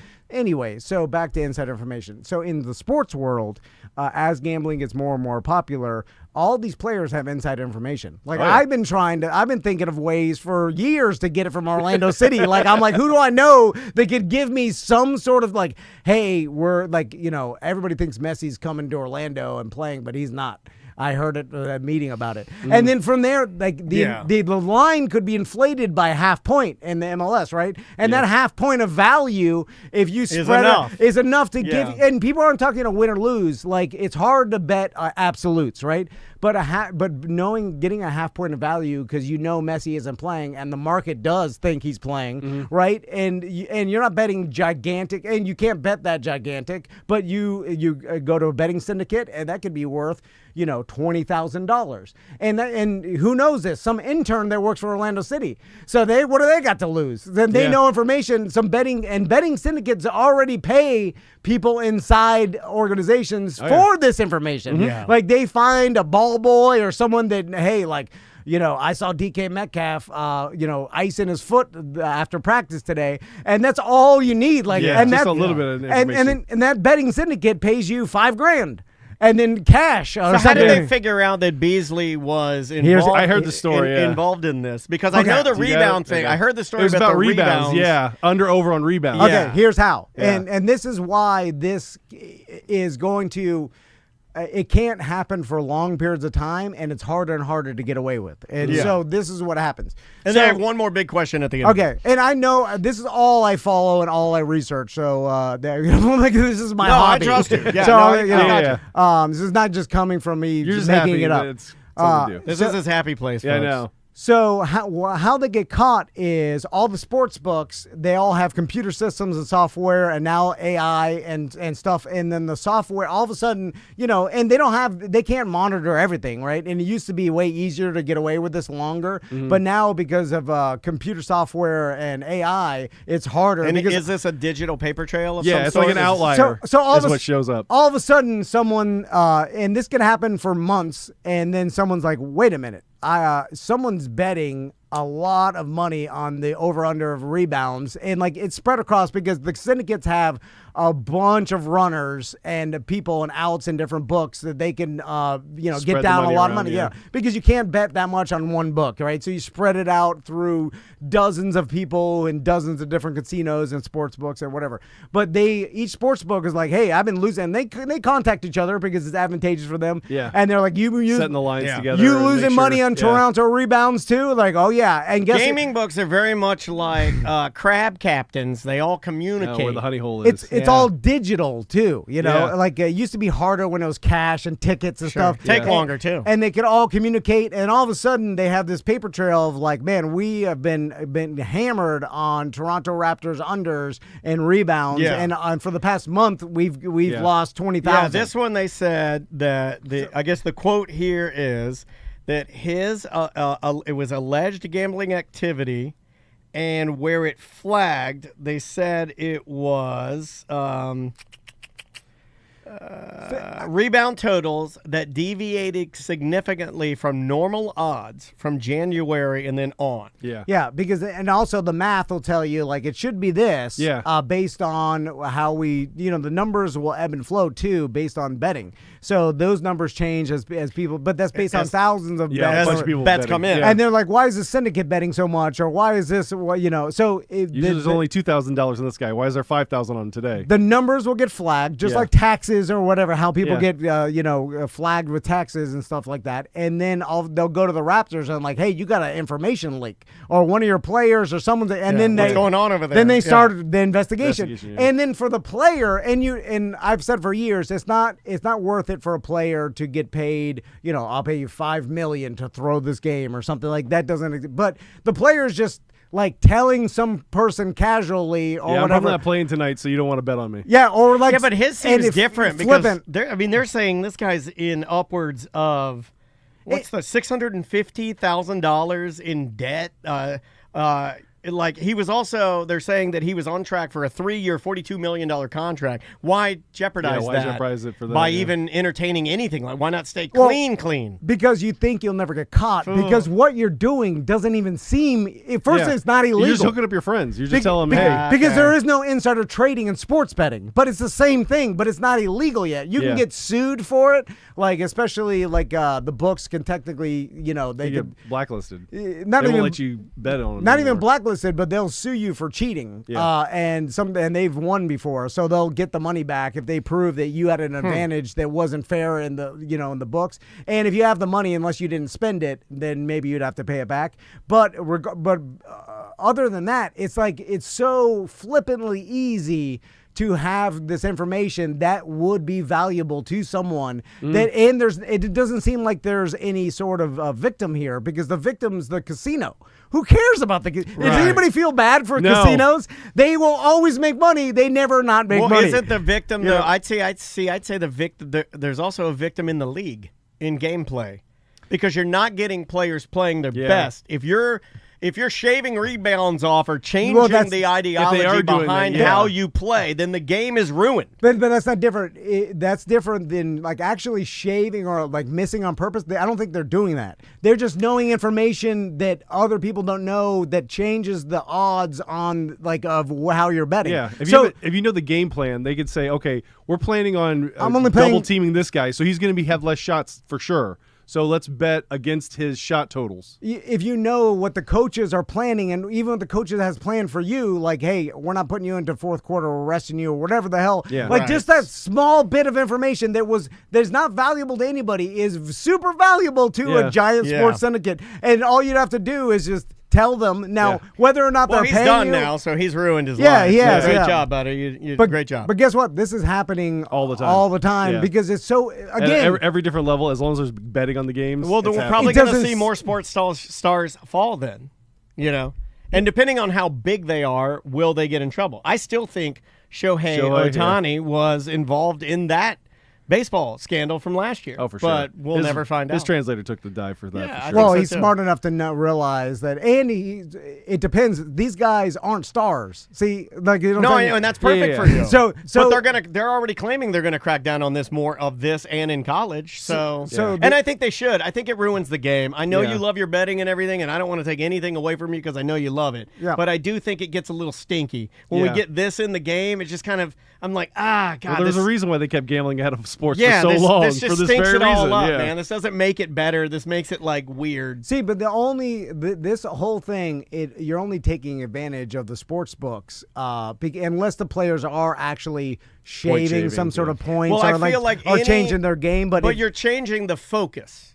The game, if you're a player, you're not supposed to be even mired in any of this. You're supposed to be worrying about your rebounds and playing, not any of the betting or being involved in any of that. Well, some of the, like this one dude, the Raptors dude, is a reserve player anyway, so he's not even playing. You know, he's Which one is that? Is that Porter? Jonte Porter? Yeah, he's banned for life. He's done. Yeah, they banned him for life, but I'm saying they're still investigating Beasley. He wasn't even playing. I'm not don't know too much of the NBA. He can't shave points if he's not playing, but he knows the game plan, and he knows like what we're gonna do as. I mean, I guess is this what we want? I mean, I guess. So we got our betting. Here we are. Yeah, they've been doing this forever. So what's the difference? Here's my theory on what's going to happen, which is it would be interesting if it does. Them trying to make insider information. Are you passing it along or benefiting in it in any way illegal? Because it is not illegal. Like you go to jail for stocks insider information, just like Martha Stewart did. You will not go to jail. You get kicked out of the league or you get whatever. But it's a civil penalty, not a you get sued. penalty. So I'd make it a criminal penalty. But why not? But then you got the freedom of speech implements of it too. And again, all you're doing is protecting the sports books. Yeah. And the people with the most money. He does have a point with the league. Wouldn't freedom of speech only that only covers you like if you're playing in my league, shut your damn mouth. Yeah. If you don't want to shut your mouth, you can leave the league. Well, that's what I would say. You can't get arrested for it. That's the difference. I'm saying the difference between legal and then criminal and civil are different. Yeah. When it comes to freedom of speech. And so right now it's like then it would make players like super tight-lipped about anything because they're I can't tell you, because right now, man, if I knew any player in the league that was close enough to me to give me any inside information, like you could seriously make good money doing that. Oh, for sure, yeah. And good money, I mean like just a little bit of tip of the scale. $5,000 a month. You know what I'm saying? Just get a job. just work hard. Just get a job and work hard. Yeah, why? Everyone else is benefiting off stuff like this. Why can't I just get a free payday? The sports books are they're making me money off me all the time. Yeah, they're giving me horrible odds too. They're not making money off of me. I don't even go in that world. I'm not a gambler. They are bending me over, giving me horrible odds. And they know he has an addiction. They're taking advantage of him. It's our chance to take advantage of them. They're giving me bad odds. But the identity of the entire hobby is bent over. That's the position you started. Yeah, you're supposed to. But it doesn't have to be that way. It should be fair game, shouldn't it? Well, then you're chasing nothing. Then if they're giving you good odds, then it takes all the fun away. Here's the government needs to regulate it and make it more fair for the people and make horrible odds the government illegal. needs to stay out of everything. Let's just face it, there's lobbyists that make sure that they. Well, they're going to be on their side. You see what I'm saying? And we, the people, get screwed. I'm going to tattoo that on my arm. Anyway, what else you got? Well, I just want all that to say, we the people. Well, did you hear the Magic signed? What's his name? Paulo. Well, I mean, an extension. I think we maxed out his rookie deal. Super max almost. Yeah, and like 5 years. But he has to get an MVP or Defensive Player of the Year or All NBA team, and he can have a super max. Oh yeah, it's a max contract. I think he can do that. Like I think they set him up nicely. I think they set the big three up for the next 5 years. They're locked in. We got Suggs and Franz Wagner and Paulo Banchero will be here for the next 5 years, so we got them. Yeah. Then they brought in, was it Trey Jones as a new point guard who was with the Suns. He's been there 10 years. Yeah. He's really good and will bring some of that more veteran point guard, and some three-point shooting that we needed. Then we got Bane. We've been spending money, man. They're going all in. I'm excited about the Magic. I've never rooted for a team that's ever done something like this. I'm an Arsenal supporter. We don't spend any money. We never have. Well, Magic never have. Probably. You're on right. free agency, you're right. we let people go. This for is the free biggest agency. we ever have. Them. This is the biggest we probably have ever shelled out money. This is where insider trading would have helped us, because if we would have known then the Magic facility, if someone is like, hey, we're about to spend some money this offseason, or on these players, put it on the playoff run for the Magic. We got the big coach. The chat room reminded me, Sham God. We could have got them development coach to win the division at minus 150. Now they're minus 275 on Hard Rock. Didn't get in at Daniel's the right like, time. hey, I want to bet on the Magic to win the division. I'm like, well, it's already the money's It's already gone Yeah, because all this is already public. Yeah. That's why I don't bet. Too slow. Too slow to bet. Well, we need to know before. That's the key. Anyway. We had some signs when they released Mo Wagner and Caleb Houston. it did. Those are like, especially Mo. Like everybody was like, "What?" And we should have said, "No, this is all part of the plan." And that's when we should have done it. No, that's it. Yeah, now that's you what we learn would have them. done. All right, I'm trying. Read the signs. All right, what else you got, AJ? Okay. How much time do we got? Do we got a lot of time? Yeah, or you got okay. time. Hit it. Well, we was going to talk about fantasy football, but are you raised? What are you guys planning for this fantasy football season? To win? I know. Isn't Sophie still in here? Okay. Well, first, I never go in with a plan because that's how I won 2 years ago. It's our 20th year. Oh my God! This year that we have the same fantasy football league that we started with back at the radio station. A long time. With Matt, SBK. Yeah. And SBK's doing fish now. I saw. What do you mean doing He's fish? like he was selling seafood. Where at? On Facebook. Hey, don't be saying you're spreading rumors.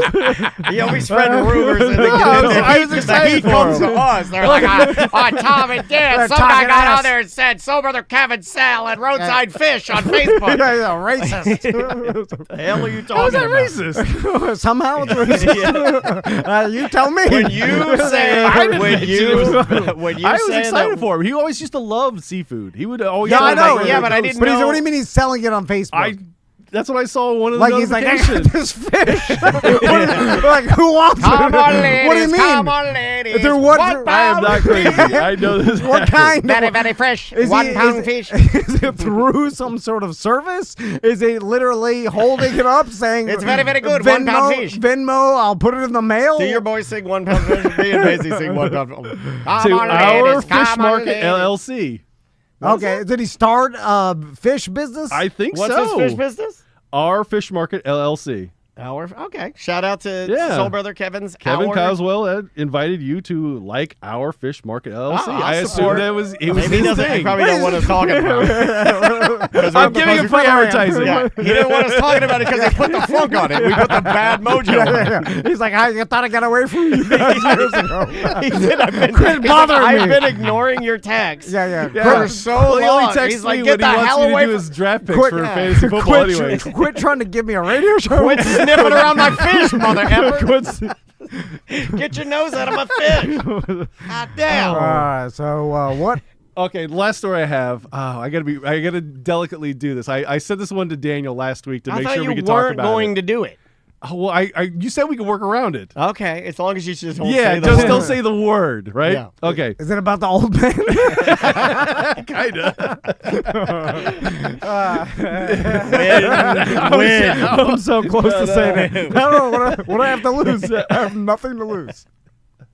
Okay, so the Buffalo Sabres drafted this guy. His name is Radim Mrtka. MRTKA is his last name. Buffalo Sabres. Buffalo Sabres is their first round draft pick. Okay. And the reason why I brought this up is he has a very distinct nickname. Let's say that. And is it because of the reason I think it Because is? his name is very close to the Czech word for it. It's a number 4, right? Is that what the number is for you guys? He's saying, okay, a 1 is a 1, a 2 is a 2. I know what number 4 is. A I was 3. trying to think of his name. Gisman? Close. It's Mr. and the C word. Mr. C word. Oh. Yeah. okay, Because his all right. name in Czech is the only difference is it's a D instead of a K. I mean a D instead of a T. Okay, all right. So it's Mrtka and Mrdka. All right. in Okay. Czech. Don't say that then. So this This guy's a moron. I so don't know that's the exact rules. so that's the story? Yes, that his story is. Yeah. that's- Hard-hitting sports I thought reporting. you would love that. What's your favorite nickname in sports? That's my new favorite one. I'll Sure. get, look, you wanted my sports story? Yeah. Okay, I saved a sports story Okay, because I okay. knew EJ was going to be Oh, here. come Okay, on. he's gonna Because ruin I it. knew he was going to need one. All right. Okay, have you heard so Stefan Diggs, he is or is not dating Cardi B. I guess they are on again, off again all the time. All right. Have you heard the rumor that reportedly Stefan Diggs has started about Cardi B? No. No. It's that her BBL, which is a Brazilian butt lift, stinks. What do you mean this stinks? Okay, I'll tell you. I'm going to put up allow me to put the graphic up on the screen. I knew you'd laugh at this. I knew you would laugh at this. All right, I found this. This is from... This is way better than Mr. Cum. I knew I could make that story funny. This is from Took a minute. Facebook. This is from Facebook. So apparently the rumor is that her BBL stinks, and then Kenya Cannon Bailey on Facebook says it's called the sit down air. so when your Brazilian butt lift stinks, it's called sit down air. It's when you wear tight fitting clothing and it increases occurrences of sweat and bacteria. You got to wash frequently and wear loose fitting clothing to avoid this happening. And then other people say that when her incisions, the claim is that her butt lift is now she got a stinky butt lift. Okay, so where is it coming from? Like from the incision. Yeah. From the incision. Yeah. Okay. So, but once the incision is healed, then but they're claiming the incision won't heal because you have to wear loose clothing and heal, like not wear tight clothing. And she's gonna be like all the sit down it's air. Swampy is what it is. Swampy. Yeah. Okay, all right. So I thought that there was some sort of reason the actual implant emits some sort of odor Yeah, this through your person, skin. Vina How it is. Thompson, it's under your muscle, right? Vina Thompson Yeah. says, no, it's not fishy and it doesn't smell rotten like they be saying. It just smell like unclean ass. That's her ass. And rightfully so. It's like fat people that don't wash their folds. Like people That's what it is. only take It's the same thing. wash-ups. That's the best way I can describe it. Every single one had the same scent since they sit down with the hot air out their legs. There you go. Is this the doctor talking? Yeah, that's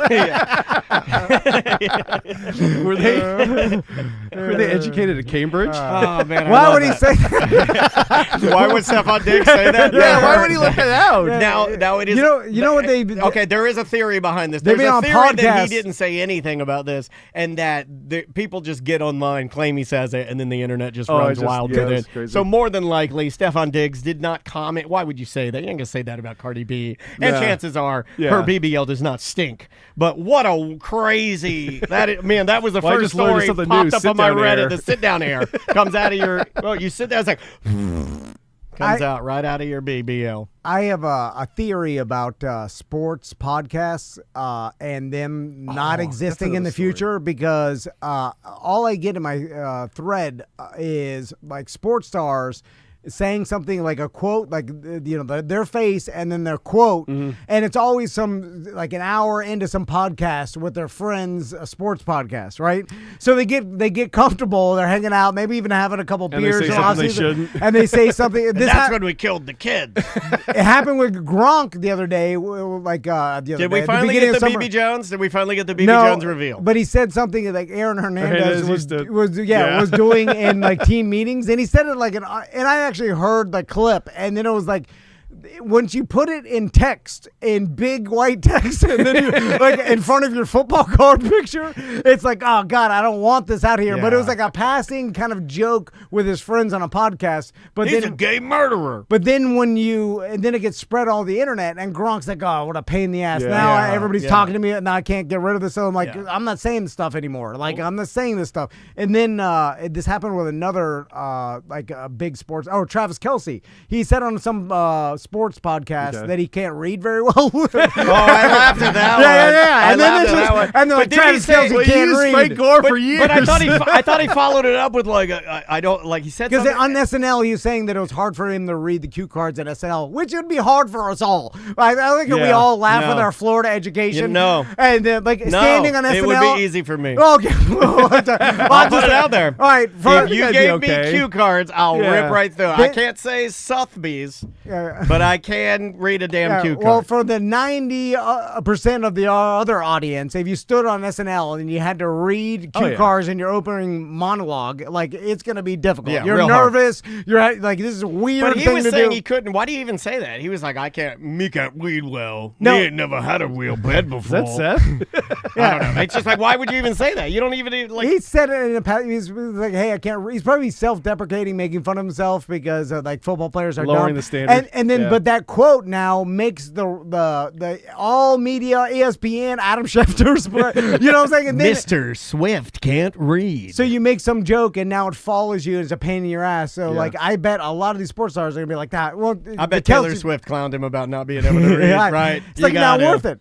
So now it's his business because he's part of a podcast business. So, he's a little bit different. But all these other guys are just doing their friends' sports podcast. Like, they're going to be like, I'm not going to tell you, my time with Bill Belichick and what he did, because I don't want this all over. And you guys are profiting from it. I'm not, all that's happening to me is a pain in my ass. Yeah, boy, he shut down his girlfriend, didn't he? They were in the media a lot, and Bill's like, you got to cool out. Yeah. You got to chill. We got to chill. We got to hide. Well, it'll be big. It'll be big months. the first week of college football, though. It will be big. Imagine how much attention and money that he brought to UNC. For sure. Like, if he did this all on purpose just to make, because I'm not even joking.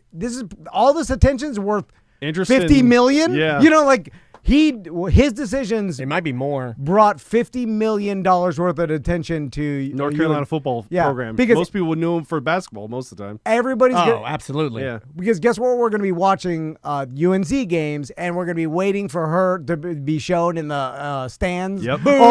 It's Taylor Swift all over again. Yeah, she's the anti-Taylor Swift. You got to boo her. No, yeah, but Belichick's sitting there, and he's like, how can I, even if he didn't do this, it doesn't care. He didn't do it. No. But if he wanted to, it's the most brilliant. working I'm pretty on what he sure they wants. had to chill out because it looks, and most things are the way it looks. It's like, fabricated. This happened this way, and she may be great. I don't know her from Adam, but I'm just saying they did go like, hey, we got to get out of the limelight.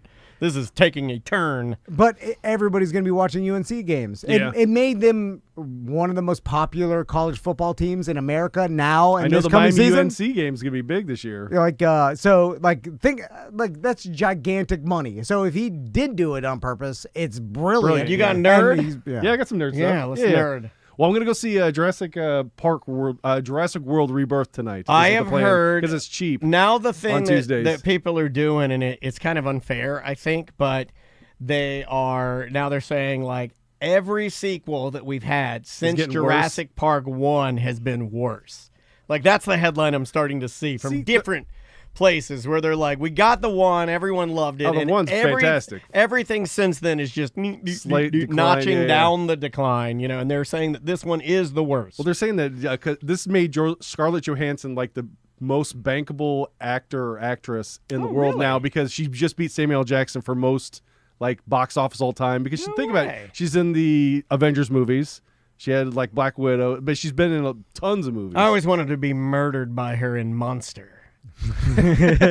She picks me up. I think it was Charlize Theron. I kind of look like a roadside drifter. She picks me up. That's not Scarlett Johansson. And guts me like a pig on some Florida Volusia County street. That's Charlize Theron, dude. Oh, sorry. They all look the same. Hey, I'm making sure you guys get it right. I get yelled at for being wrong all the time. Blonde and boobies. I just liked her in Devil's Advocate. Full frontal. Too older. But too old. It is like Scarlett Johansson, way better. The Jurassic Park franchise, which is all that matters at the end of the day, is how much has this franchise made? Tons. Worldwide. It made $318 million over the weekend. So it's up there with Star Wars, right? Gotta be. Yeah. Star Wars, probably, yeah. With the amount of movies and merchandise. This is number, 6 or 7? Yeah. I like some water dinosaurs. Dude, I don't know why people are getting all mad at it. Spinosaurus I think that looks pretty cool. Yeah. Yeah, that's the reason why I'm going to go see it, because I saw the one scene that they showed, a preview. The epic water battle? Yes. Yeah, it's cool looking. I was like, I kind of want to see it. Yeah. I'll go see it on a cheap day, because it's Tuesday, and it's cheap at Regal Point Orlando. People in the chat room saw it, and they liked it. Okay. I'll bring Tommy because he watched all the Jurassic Park movies. Nice. He got into it. We watched the first one. Then he watched all the new ones himself. And so we'll go and watch it. Well, this is the summer movie season, because that's most of what I have. I'm going to go see Superman next Tuesday. And that comes out this Friday, is the new Superman with James Gunn directing. I had heard that there was a scene in that film that they cut out because it was testing poorly. And and I wondered if this was just BS that they start, they'll just print some article. Sound bite they said that Crypto the dog, there was a scene when the main villain in Superman was supposed to punch Crypto the dog in the head. Okay. And that people hated it, hated the scene.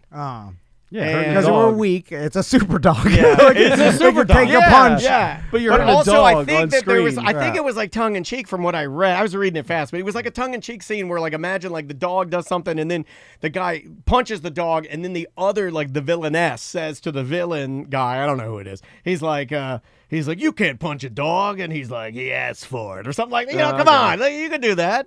You can punch a dog. We're too weak to take it. my wife, we can't look at it. We're like, remember take it I Am out. Legend? My wife still won't watch that ever again after I won't that watch it scene. because stinky old Will Smith. Wilson, it was good when it came out. There's a difference between punching a super dog and choking out your best friend because he's turned into a zombie. So it's like into the way, so punching the super dog, I mean, They could have been fake though. They could have just like said, "Hey, we cut that." You see what I'm saying? We had You're that right. scene Yeah, in the yeah. movie and we cut it. Yeah. Right. Yeah, because it's probably corny. I don't even like the premise of Superman having a super It dog shouldn't be in companion. there. And I'm a It's dog guy. Goofy. Yeah, it is goofy. I'm a dog guy.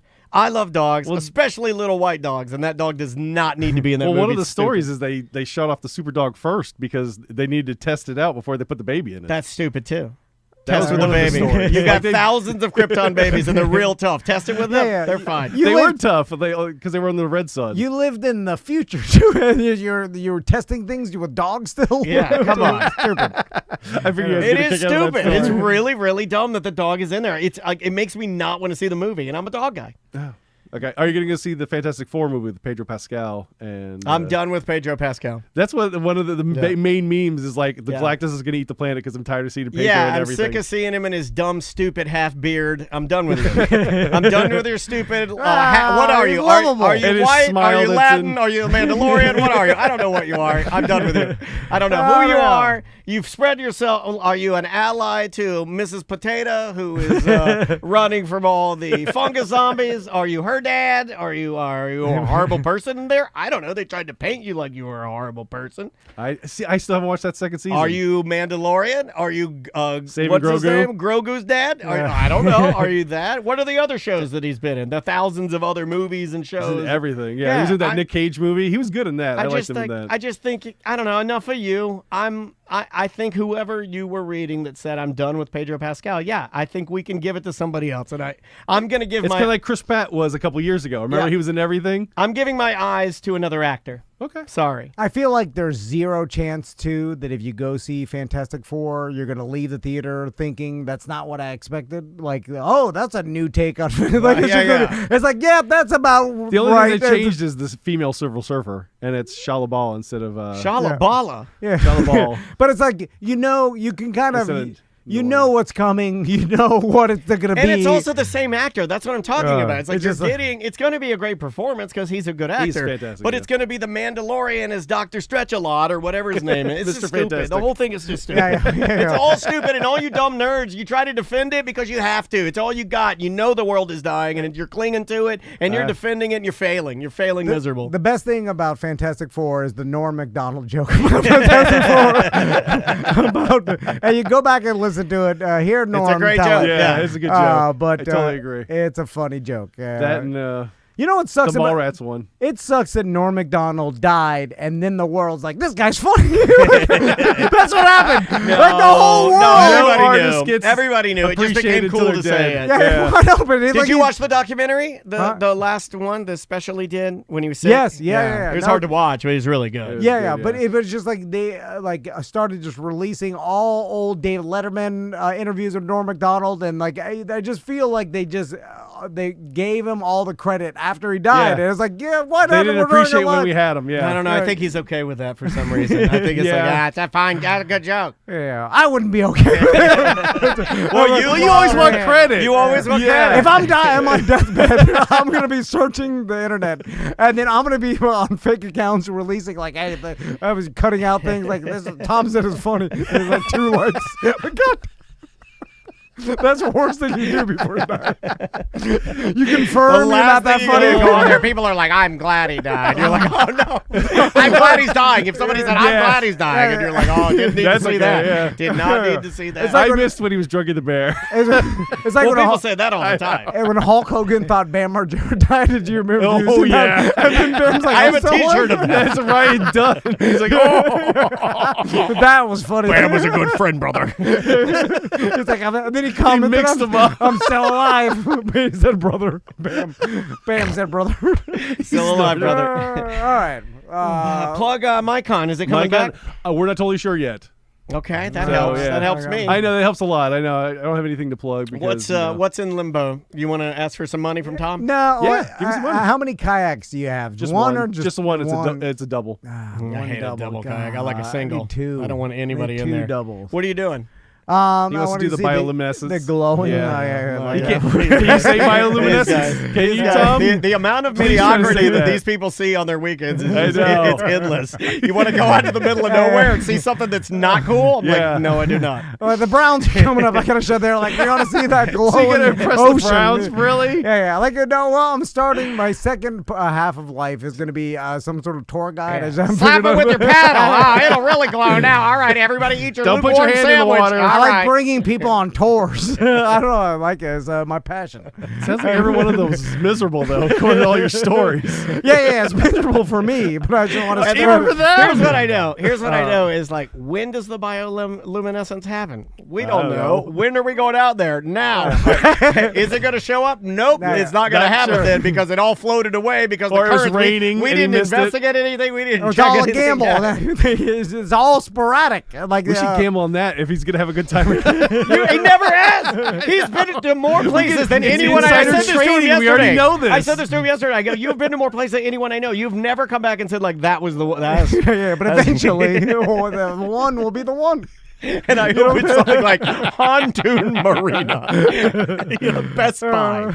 So the law of averages. Yeah. You just got to, ask everybody out. One person will say yes. Anyway. All right. All right. AJ. No MyCon, but maybe an EJ back in a month. Hey, thanks for coming in, buddy. Thank We you. Have a appreciate good time. All right. We will be right back.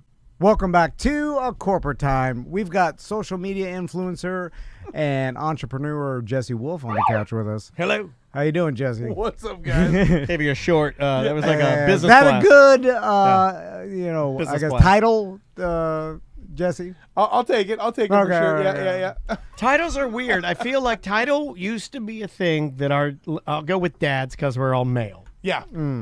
That like it would have been important, but now I feel like the way that we all are, if somebody gives us a title, we might like slough it off, Yeah. or be like, or not like it, or it Yeah, might yeah. make us uncomfortable, right? Yeah. Like, but I feel like there was a time when if you left out, like if you were Dr. Jesse Wolf, Yeah. and I didn't say it, that you might later write me a handwritten letter.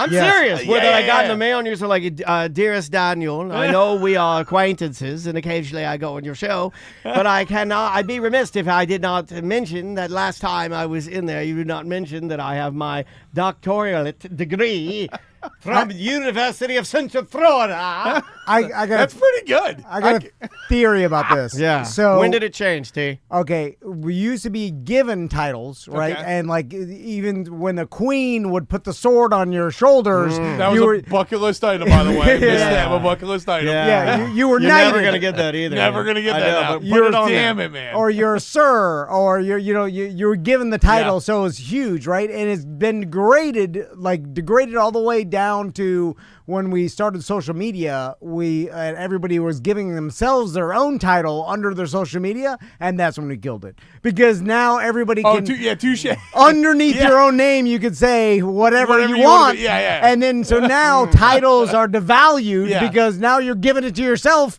Like if you Can I take call it a- yourself a doctor. Can I take it a step further? Yeah. We also over casualized our name. I don't know if casualized is a word, but I I'm like just going it. to say I'm it. rolling with it. Because, like, there was a time, and I missed this time, when doing business with somebody named Mr. Beast would never happen. Oh, yeah, touche. Yeah, Use your real name, Jimmy. Yeah, Jimmy. You know, Yeah. like seriously, No, like you're I would right. be like, no, I Yeah. am not. This Yeah. guy's not taking business seriously. This guy is not serious money. This guy's not got skin. He doesn't care. Yeah. And that probably was a hurdle for him at the beginning until he's $1 billion. And everybody's like, I don't. Everything changes when Yeah. you become a billionaire. I'll call him whatever he wants to be called. Yeah. Unspeakable, Mr. B. All Yeah, these goofy yeah, names. yeah. I'm sure there was old white dudes that were like, I'm not doing business with this guy until they saw the business. They're like, okay. Maybe this is kind of a fun place to start with you today since we haven't seen you in a minute.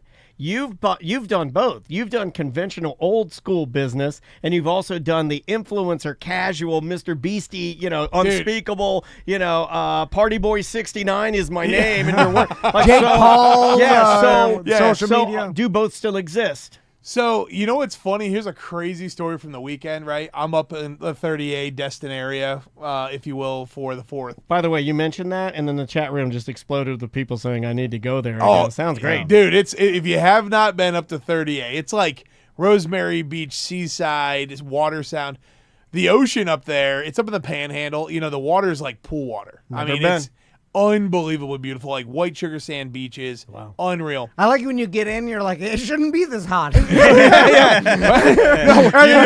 wrong. You're like, can the fish live? No, my thing was, I'm in the water. I'm like, something's wrong. everyone's like taking photos for the vibes. I'm just like, I could see the sharks before they could see me, I think. Yeah. And I'm like, I feel safe here. I like it. They're boiled out of there. It was too hot for them. You're not in the capital, though. I saw that New Smyrna. Yeah, brother. got that. Reigning champs again. Yeah, Good for New Smyrna. we are the capital of the world. That's my favorite beach. So I like to pump the shark facts, if you will. We have a new Keep the crowd down. We have a new business item that you'll be getting. We'll throw a portfolio across your desk soon. Love it. It's called Freem. Fear rules everything around me, and we're doing a series of T-shirts. Freem. I like it. Yeah, Freem, I like that.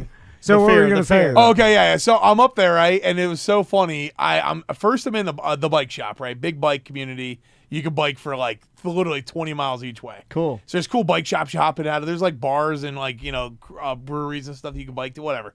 So I'm in this bike shop getting my bike looked at real quick. I was having an issue. And this kid comes up to me and he's like, "You're famous, aren't you?"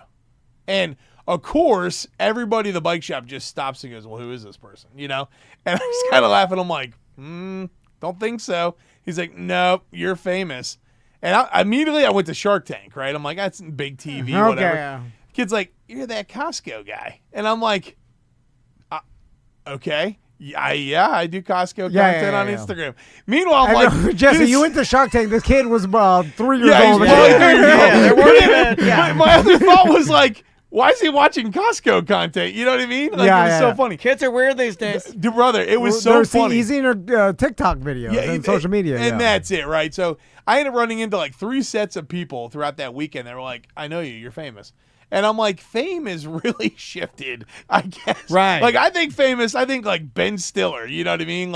Not What an Jesse old the reference, Yeah. Jesse. Holy smokes, my God. Well, you're old, Daniel. How dare you? You're old, too. I would have said Ben Stiller. I understood that. I was like, yes. of famous, I big think Ben of Stiller fan. Billy Crystal. When I think of famous, I think of Harrison Ford and Sammy Davis Jr. So you're saying it's a little dated? It's a little. Got it. Look, I fall into the camp all the time. I go back to. I always tell Andrew, I was like, "What's that new movie that's awesome with the model, the Zoolander, the new movie?" Andrew's like, "Zoolander is 75 years old." I like referencing. I do that constantly. Kathy Ireland. That's my favorite reference. And she holds up. Timeless. The Kathy Absolutely. Ireland collection. Yeah. Where was that held? Anyone? Yeah. Kmart. Kmart. Blue light specials. Yeah, buddy. So you were in the bike shop. I saw that you got an e-bike. Brother, life changing. All right. Fast. Okay, what I Fast. like You can about kill this, yourself on those things, You Jesse. can, but this Electra, I love Electra bikes. I've had an Electra bike. Dude, I had a road rat. Yeah. Those are sick. Yeah, The cruisers. it was just a 3-speed cruiser. Yeah. I still have it. They make the best cruisers, dude. No plug here or anything, but I just big fanboy of them. So they're reasonably priced too, because I think I got that rat rod bike brand new, and it's a good brand with a great warranty, and I think I paid $300 at the time. Oh, you can get into their basic beach cruisers for $300, but bike shop bikes versus Walmart bikes, day and night. I'm definitely a bike shop. I'm a bike shop guy all day I take long. a lot of heat for that. No, but my kid has the bikes last longer. Dude, You they can last sell longer. 'em. They're easier to work on. Yeah. I mean, they're easier to ride. Like Yeah. these bikes are so light. They're so comfortable. It's So- also small business feel Yes. because we started using a bike shop. We had Tommy a nicer bike. I got it on Facebook Marketplace, but it was Yeah, like a but Trek. great though. Yeah, you got him a Trek? Hell yeah. And Hell then, yeah. Good That's a ass good bike. And then Crystal took it to the bike shop, and they Yep. put new pedals, made Oh, sure it they'll was just working. set it up for him Yeah. like a guitar. See, That's and the it- way Right, to do it. right. And they did it reasonably cheap, and they knew her because we've been And there a now couple you have times a with our- rapport. Yeah. Yeah, So, yeah. so like I'll throw in this because it's small town. It's not big corporate I love bike that. shop, and so they'll throw in like, hey, I put the pedals on, I greased your chain for you, whatever. I would tell you right now, buy a used bike shop quality bike over a new department store bike any day of the week. Yeah. Like, and they've come a long way in the department stores. They have from like back when I was a kid, because I grew up like riding BMX and all that stuff. I literally have like 22 bikes right now. I have a real problem. 22 bikes. 22 bikes, dude. I have I a real think problem. fill your entire Yeah, garage. yeah, God, right. you're the Jay Leno of bikes. I might just be. Can we do a Jesse Wolf's garage? We should do a Jesse Wolf's garage tour. Have you seen this one? Have you seen this one? This lockdown. This one right here. This one, the first electric they ever came out with. This one had the 180 You're pretty kilowatt good. battery. That's pretty good. That's pretty good. And this is your first electric bike? No. Yeah, so this is my Okay. first e-bike, and I did a lot of research on it because I've been that menace, right, that ends up in D.C. or some city that rents like a city bike or whatever. Yeah, And those are awesome, but they're a little squirrely. So this bike was really rad because Electra just dropped it, and literally within like a month ago. Newer than new stuff. Oh, There's a feeling that I know, Tom. You're not guided by this. I am, but when you get the newer than new, Oh, yeah. and you have the new before anybody else has it. I am the type of person where there is a bit of joy, Marie Yeah, Kondo. yeah, I get, yeah. I get a Okay. glow from that. All right, You're that's the interesting. early It is adopter fleeting. of it, baby. It's very fleeting. yeah. But it's good. It's like Yeah. a firework. It's Yeah. like you see it, it explodes, it's awesome, but it will go away. Yeah. It will go away. Yeah. And you have to know that. You have to cherish it. You have to savor every moment. That was color- me on that trail, baby. What color's your bike? Oh, it's like a dark blue. Hell yeah. Dude, it's so sick with like these like dark gum wall tires. But what I like about it is you could pedal it like a normal bike. Then it's got pedal assist. Okay. And that's where you pedal. For every one pedal you do, it takes you like 40 feet. It's That's the kinda DUI bike. yeah, style. and then the third's just full throttle, baby. Yeah, the Also- kids around Baldwin only go full throttle. They Oh, do not, dude, they yeah, rip. they don't pedal anymore. No. The pedals also make it so that the cops can't say it's an electric bike only. Right. And then you can be on bike Yeah. paths. That's a and Yeah. stuff. DUI bike. Yeah. Well, So, like, literally, it's called a class 1, class 2, class 3. Class 3 usually are not allowed, on bike paths, if you will, from what I understand. How do you feel about one wheels on bike paths? Okay, one, wheels are dangerous. Trash. Yeah. They're trash. Like, mad And respect. the people that ride them are trash. mad respect for, like, some of the gonads on some of these guys riding these things. No, Tom loves his. I Dude. bought him one. I bought him one. Listen, I don't know how. I like can setting you, up can you wars. ride it confidently? Like, are you good at it? I almost flipped this table over, Jesse. Get him, Jesse. Yeah, wolf. Of course I'm confident. I'm the greatest there ever was. He's never not confident. I love that. Yeah, I'll write anything. I almost made your wife joke. Why did you? I'll ride your wife. I don't know. Ride me, Tom. Wait, were you going to say me or were you going to say Jesse? Anybody? Well, Yeah. you, I would, of course you. But one of the. If you would have turned to me and said, I'll ride your wife, I'm Tom Van, I would have jumped up and high-fived you. Anyway, so the electric bike business. Let's talk about that. So it seems like there's not, there's some brands like you mentioned that have like risen higher than others, but for the most part, they seem pretty. There's not one that's like, oh, here's the industry standard on electric bikes, and I may be Or wrong is about there? that, but it seems like it's all over the place, and people are just picking them because they're like, oh, electric bike, one's just as good as the other.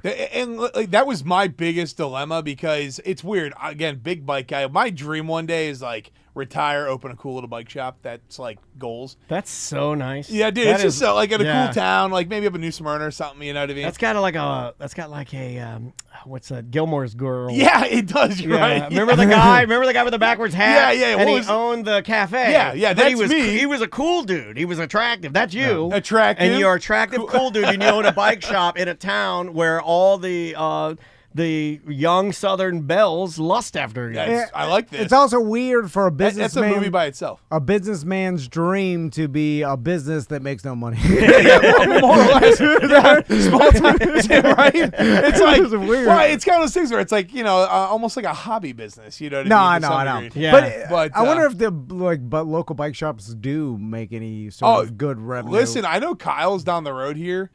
They're great. Great shop. Yeah, great shop.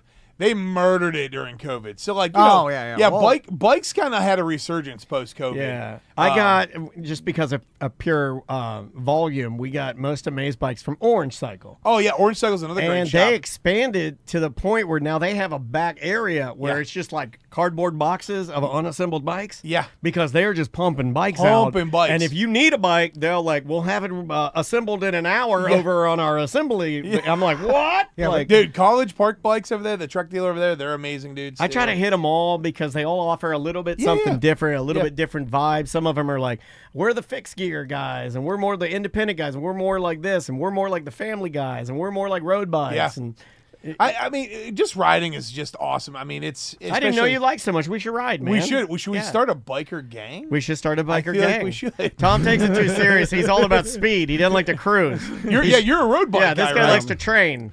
I'll smoke ice to prove that I'm not a narc. Tom's like, I'm gonna jump like. You want to see me smoke ice right now? I do want to. Yeah, I want to. What'd you guys do today on the show? Jesse Wolf came over. We all smoked ice, and then we rode bicycles around. That's our land. awesome. That is awesome. We set Lake Lap records. Let me tell you. And you know what? There are rich businessmen that smoke ice and ride bicycles. Oh, I feel I like. think it's a daily occurrence in New York. So here's the problem with bikes. You knew it was coming.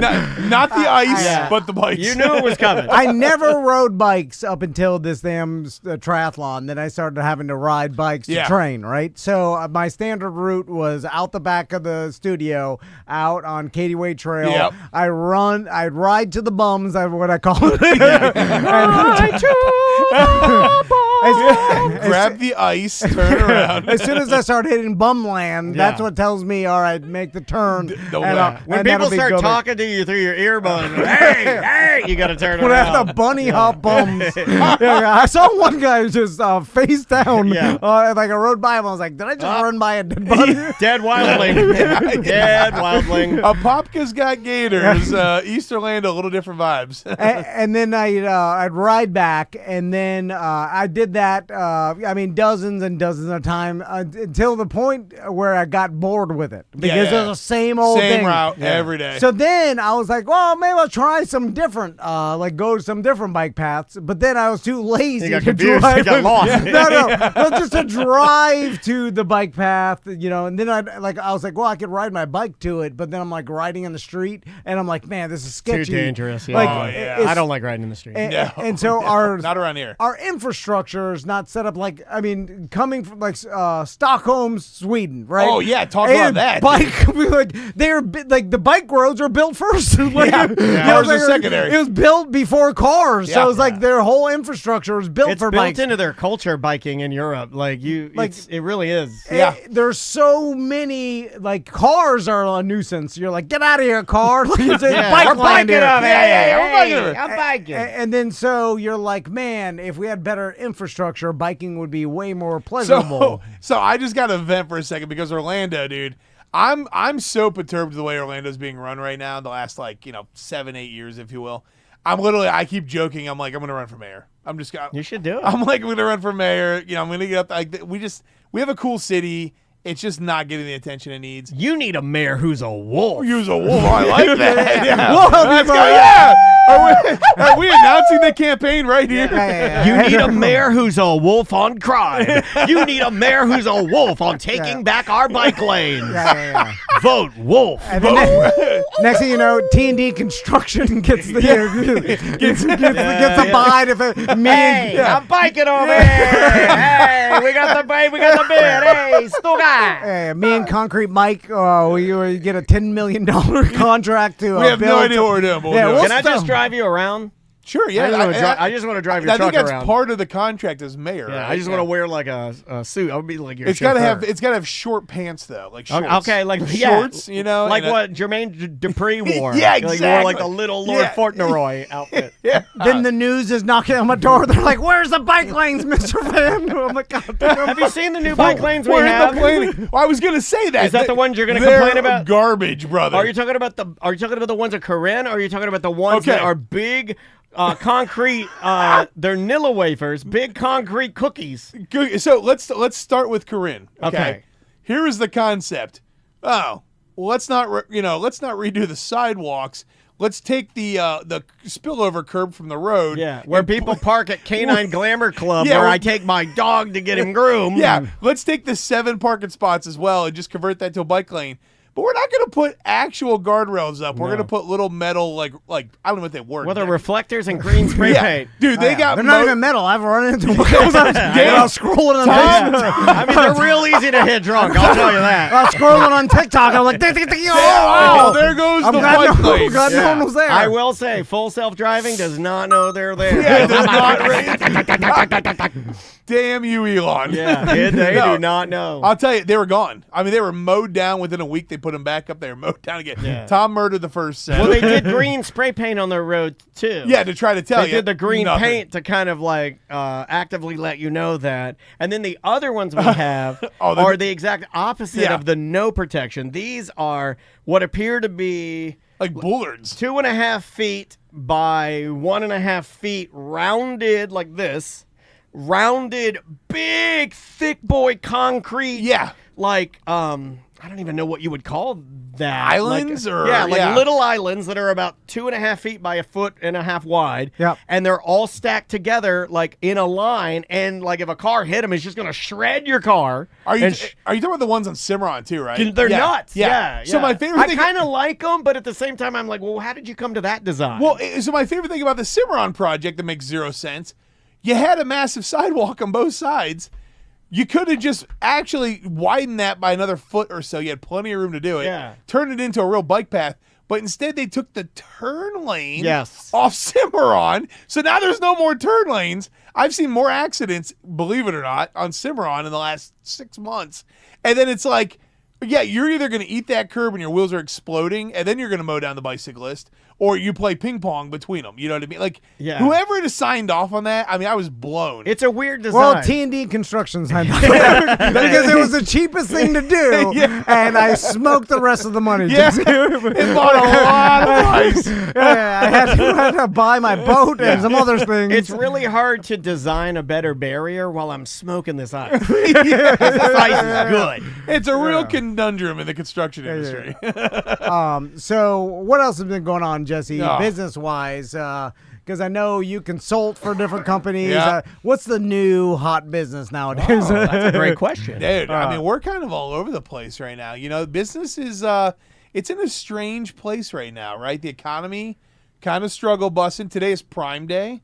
Amazon Prime Day for you guys that don't It's a know pretty yet. lackluster, low-key Prime Day, Yeah, right? you know, I mean, things are down overall. Like everyone's kind of down right now, you know. So you're watching a lot of companies. Like it's a good time to have some money and shop. Let me put it that way. You're getting some crazy deals, some crazy promotions.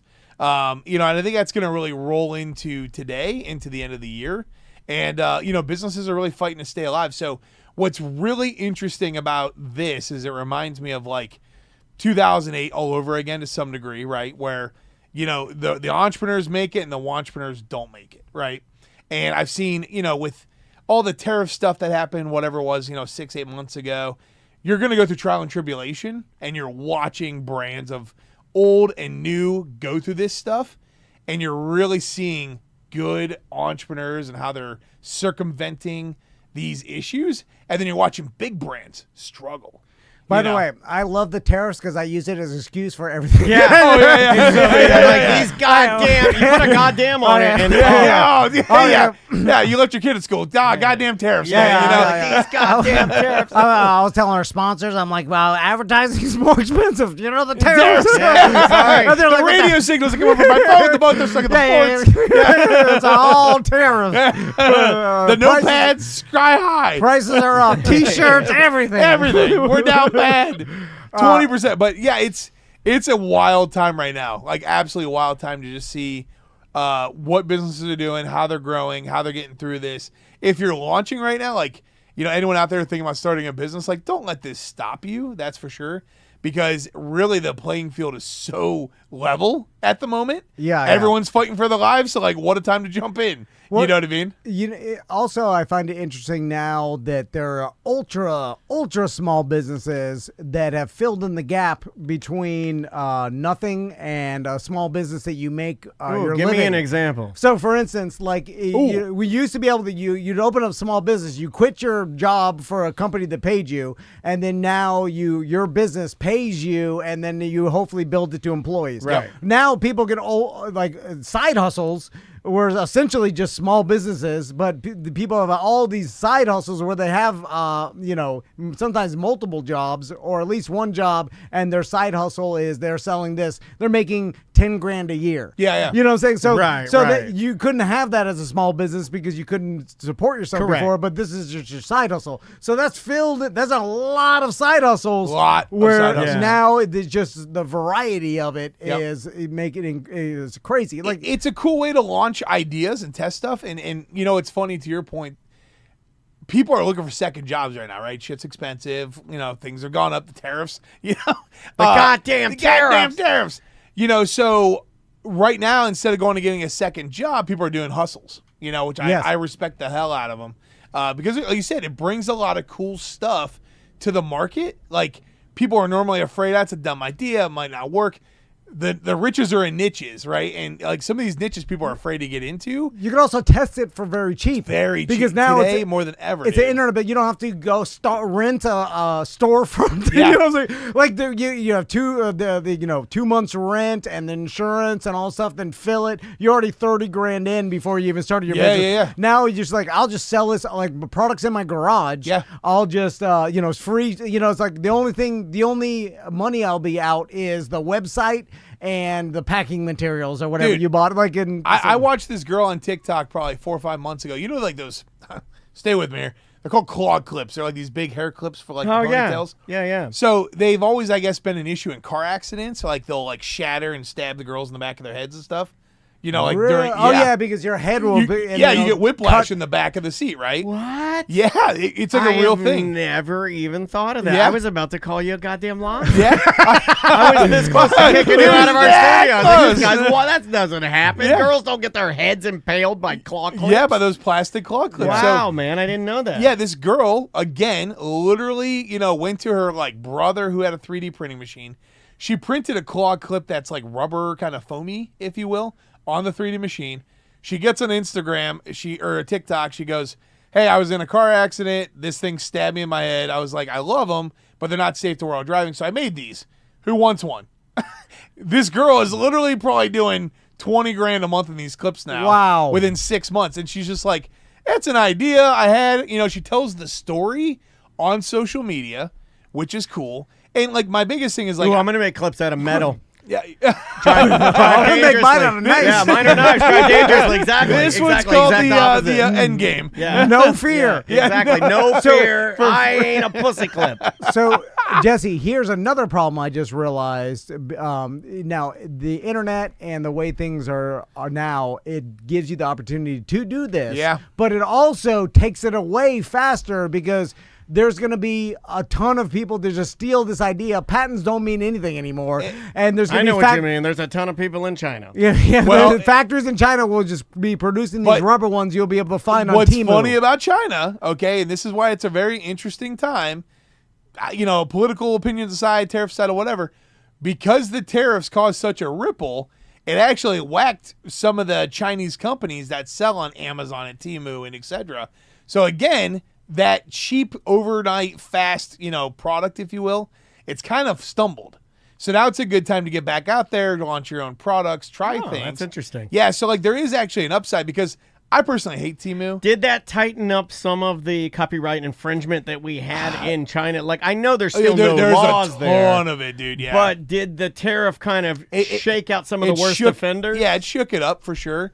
I'm actually a big fan of not, necessarily like debilitating tariffs, if you will, but making it just painful enough for like Temu and those guys to not be able to do business where it doesn't make sense for them, right? And that's, remember, importing into us, right?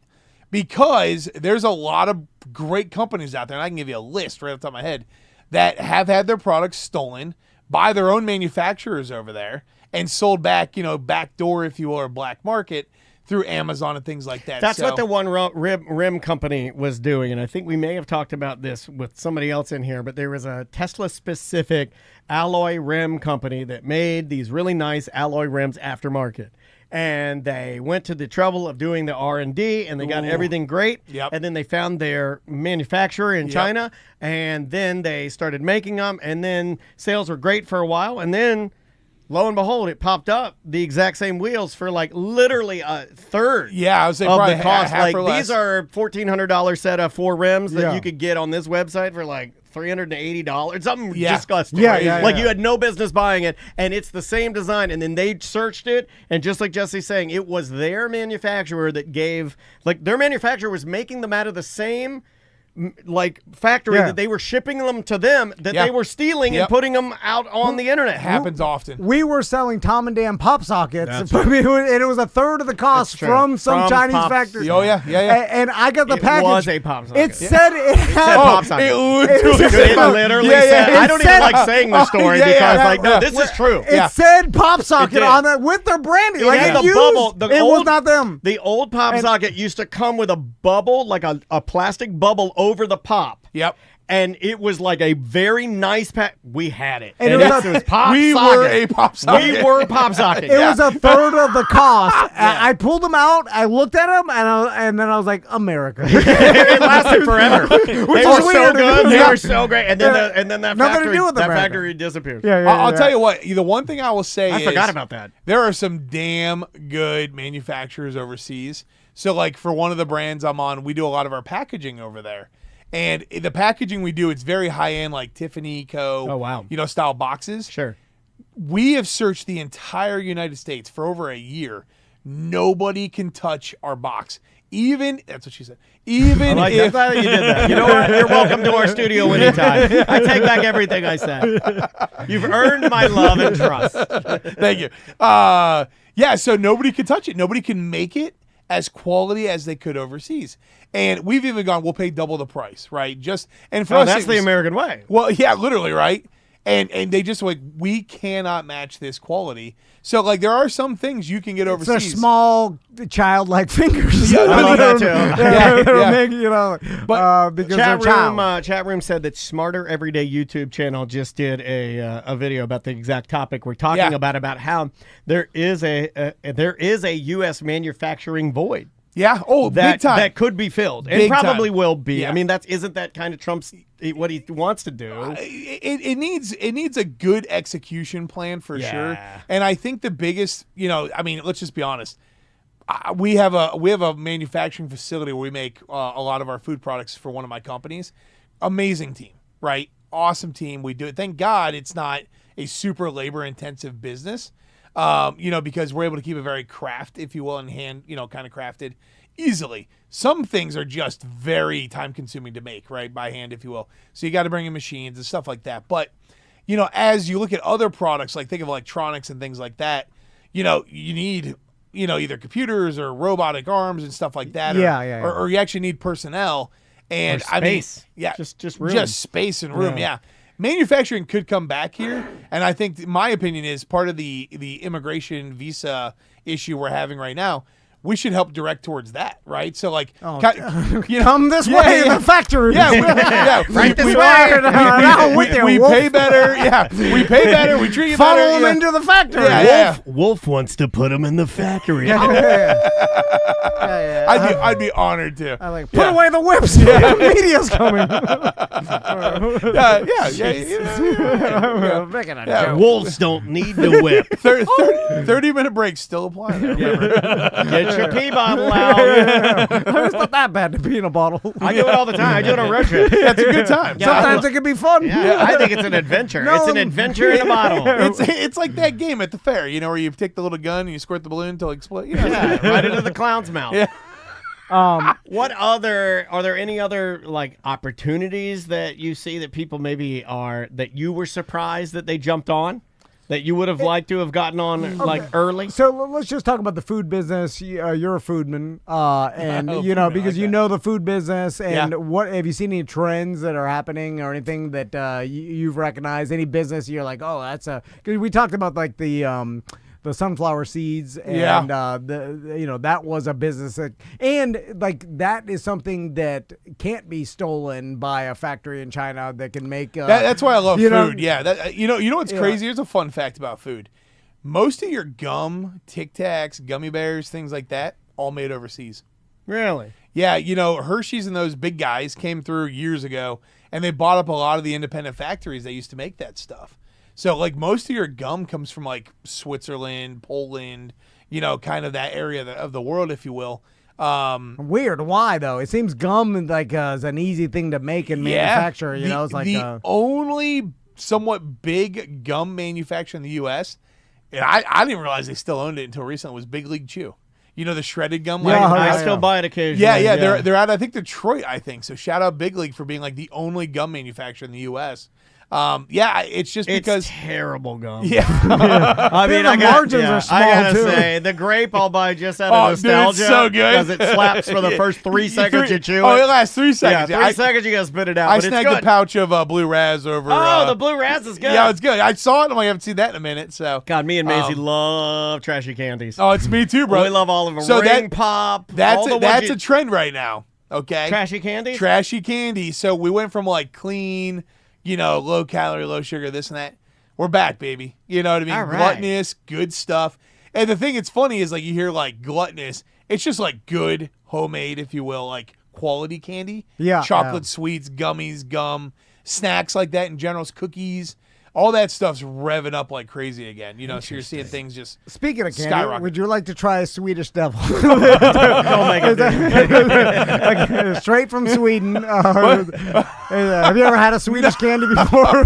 Yeah, it's interesting. this one's wild. Here, throw it to me. Yeah, Is okay. it a gummy bear? No, I mean, it's a form of gummy bear. Oh my God!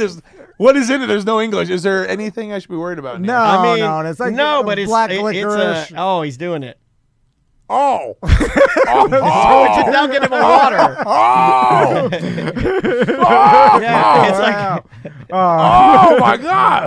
They love that over there. I don't know why. It's crazy. Oh my I said that. why did you do I looked this at it in their to face. Jesse? I'm like, this is crazy. Why did you? And the whole chat room's like, why would you do that to Jesse Wolf? That's because they got him behind me. What is that, dude? Anytime someone mentions candy, I'm like, oh, Swedish devil. It's give us not Oh. a candy. It's an old man vinegar cigar. There's no way. Oh, That is a candy. My man. You God, are that not is- the nice one. I'm the that bad is one. the most heinous thing I've You're the ever bad one. How did that get put in my mouth. manufactured? How did that get manufactured? Oh my! This is great. This is great in all the wrong ways. Yeah, how does that even happen? They like the salt. And in look at Sweden. the premium packaging on that. Look at Oh my God, dude! What? they don't my like eyes, sugar. My eyes are watering. that. I know. They replace sugar with salt. Seriously, they have Dude, zero sugar. Everything. This is like They're the salt's where it's briniest. at.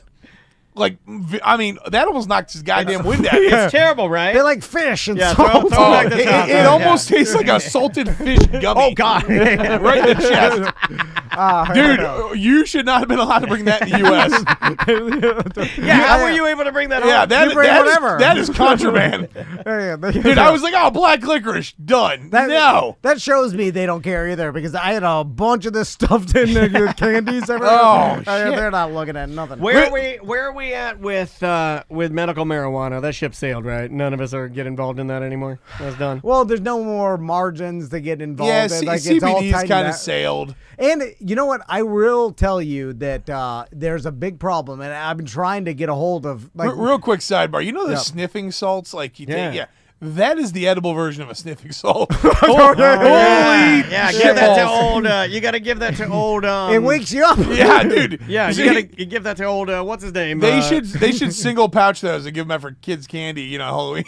Aaron Rodgers. So- eat some of those. Oh my God. I'm sitting back and I'm looking at the medical marijuana industry, and this partly this is a little bit selfish because I want them to advertise with us, and we did have some sponsors. Like we could push this. Oh, and well, when we did can't did get a have hold it. It of worked anybody. really well, right? Yeah. And so no one will advertise with us. But then on the other hand, I see all the Delta 9 companies getting bigger and bigger. Now they're doing Delta 9 seltzers, and they're in Total Wine. I have a meeting with one next week. It's got to be hurting medical because when I go into my dispensary, because I have my recommendation, it is dead. And Listen, it didn't used to be that way. you And know I what's- think people are okay with buying the Delta 9. Delta 9 does work. Yeah. It's not just some snake oil. Like, it'll get you high. Maybe there's a little bit of difference people can notice, but it's not that big. You're watching alcohol drastically start to decline. they're suffering. You know, so people I think are looking for alternatives to, letting loose, if you were, or relaxing, whatever it is. But I mean, we have one of our product lines fits, as a mixer, if you will, drink mixer. Yeah. And you still have. I mean, the age groups definitely still enjoy it, right? Like your Gen Z, and lower is kind of cutting back on it, and they're kicking over to things like those Zyn pouches. My God, dude, those things are skyrocketing. Yeah. We need to sell nicotine pouches. Yeah. Oh, brother, dude. Good category to be in. Yeah. Yes, I know. good category to be in. In order to, what I've been doing lately, my new addiction is parkour, but you can't sell it. Is that with or without your pants on? Naked parkour. Yeah, I heard naked's really making it's it. just more fun. I've been trying to figure out how to sell some type of drugs for years. And I'm like, the money's in the drugs. The money's in the drugs. Yeah. You get people, they'll do anything for it. Oh, dude. They'll keep buying it no matter what. I got a buddy who does the vape juices.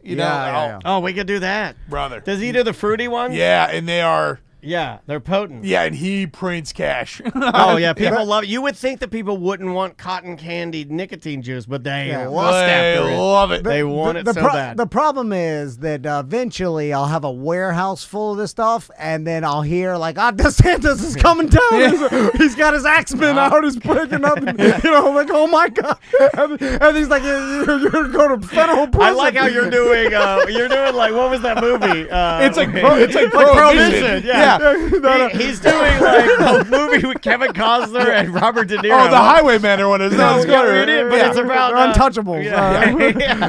You put one of ours in a hospital, we put one of yours in the morgue. And they're like, oh, they're going to axe all my vape juice. And then the Irish cop walks in and says, what do we have here? 40 gallons of grape vape. Grape vape. Let's start to break in the vape barrels, boy. It just starts blowing out the sides. All my money's in here. I feel like we should write an AI movie for this. Okay. I'm down. But there is. That'd be a good movie. You get into Delta 9, the vape juice, all this other, it does run the risk. Tiffany went through this when she was doing in the gummy industry in California. They changed one law. Oh, and you're all of a done. sudden, all Her your percentages products were different. Well, they say, no longer every product has to be tested within 1 milligram of potency or whatever, and you're like, what? She's like, I can't do that. Oh, what about all my product? Burn it. And so the constant stress of your entire livelihood being taken away because based on one rumor, laws change. Do you have to burn it, or can you melt it down and feed it to roadside deer? I feel like you should be. I feel like you should be allowed to melt it and feed it to roadside deer. The hunters out there. Why is this? Did you guys see the deer? What just reeks of watermelon? Did you guys see the deer in the ocean? Oh, I just saw that. Yeah. Before I walked in. Fireworks. Hey, man. I think fireworks scared that deer so bad it jumped from the woods into the ocean. I could swim. No, he was exhausted. He was dying. The lifeguards had to get out there and save it like Baywatch. Yeah. They got video. Swim to the shore, deer. No, I couldn't. I've seen They deer couldn't. swim. They were like, let it die. It's a pelican. And then somebody was like, I think it's a deer. And then they swam out and they got it. They say, oh, okay. Yeah. Heroic, Thank you, heroic brave. story. Thank you, brave lifeguards. For saving that it was NSB too, wasn't it? beautiful deer. Yeah. NSB had a and there packed were weekend. sharks circling too. While they were saving the deer, the sharks are like, we're going to eat that deer. It's Mother there's Nature. deer. Yeah. They save it, they put it back out, and hit by a car. Immediately. No, they said it laid on the beach for a little while. It ate a melted snow cone, and then it walked into the woods. That was exactly my weekend too. Yeah. You got anything to plug, buddy? Oh man, we got an exciting week coming up. If you want to follow the journey of our biggest trade show, follow me at the old Real Jesse Wolf. There you go, Real Jesse Wolf. Going up to Hotlanta. Oh man, I love Atlanta. Yeah, it's cool. What are you gonna do up there? Just the trade show? Yeah, my family lives outside the city, so I'll see them. hit up the old trade show, sell a lot of sugar cubes, if you will. There you and, go. Okay, yeah. Yeah. Well, trade show, everybody, all the businessmen party. Oh, dude, They yeah. start snorting coke. Is that your dream? Is that your dream to go up there and hobnob? And Yeah, of course it's my dream. I'll get you a couple passes. Come on. I've heard at the cheat on our wives. Oh, a little bit. yeah. Rube used to tell me I want to do a righteous gemstone style cheat The session. brother, I love that show. Golly. So good. the hospitality industry trade show out in Vegas Oh, is the biggest party. Bananas. He's talked about it and then in certain industries, the paintball trade show, other like Who's the playing this sailboat. trade show? Who's the entertainment? They always buy good entertainment. I don't know who is actually doing this one this year. You I'll know tell who you what, it normally is, and I've seen 6 of these lately. Lady A. Oh, That's nice. that's usually that hits the insurance Lady world. Adam, the nice. insurance Yeah. industry trade show was You just get a- like 2 weeks ago. You get a Lady A. Sometimes you get a what is it? Dirk's Bentley. A Dirks Bentley. Pretty You nice. could get one of those guys. Yeah, you know? Our trade show rocks because it's all food, right? So it's like a big Costco sampling. You just go from booth to booth. I like It's that. our trade shows are bananas for that. It's cool. Chat room chiming in says 90% of all cheating happens at trade shows. How many people have gone to trade show, cheated, and then gone home? Still family fine? No problem. I just had to get it out of my Everybody, system. the rest of them. Yeah, all of them. I right? can see the divorce lawyer billboard right now. Does your spouse attend a trade show? Yeah. Cheater! It's And call us. is it only? It's not only the dudes now either. I don't think no. so. I Hey. think the ladies, they go to the trade shows, they just run it It's hot. only the disc. I mean, well, you got to cheat with someone, I guess, right? You're right. You're right. Yeah, I mean, there's a lot of flavors out there. you know? I'll cheat with a dude. I think there's the good-looking dudes out prostitutes there. travel to these things. I think the sex workers travel to the trade shows. They really do. They really do. They Yeah, know where the business is. Yeah, I know where the business. They know where the business is. You know what I mean? Before we do more harm to Jesse's reputation. Fair enough. Let's get out of The here. real Jesse Wolf on all social media. Follow him on Yeah. TikTok. I do. Well, that doesn't mean anything. Yeah. Well, I follow very few people on TikTok. now- Jesse Wolf You is one follow of them. me? I don't post on there anymore. No. Yeah, Follow I just start for posting. Costco content. There you go. Yeah. Jesse, thanks so much for Thanks, coming by. guys. Appreciate you. We'll see you tomorrow. Love you. Bye.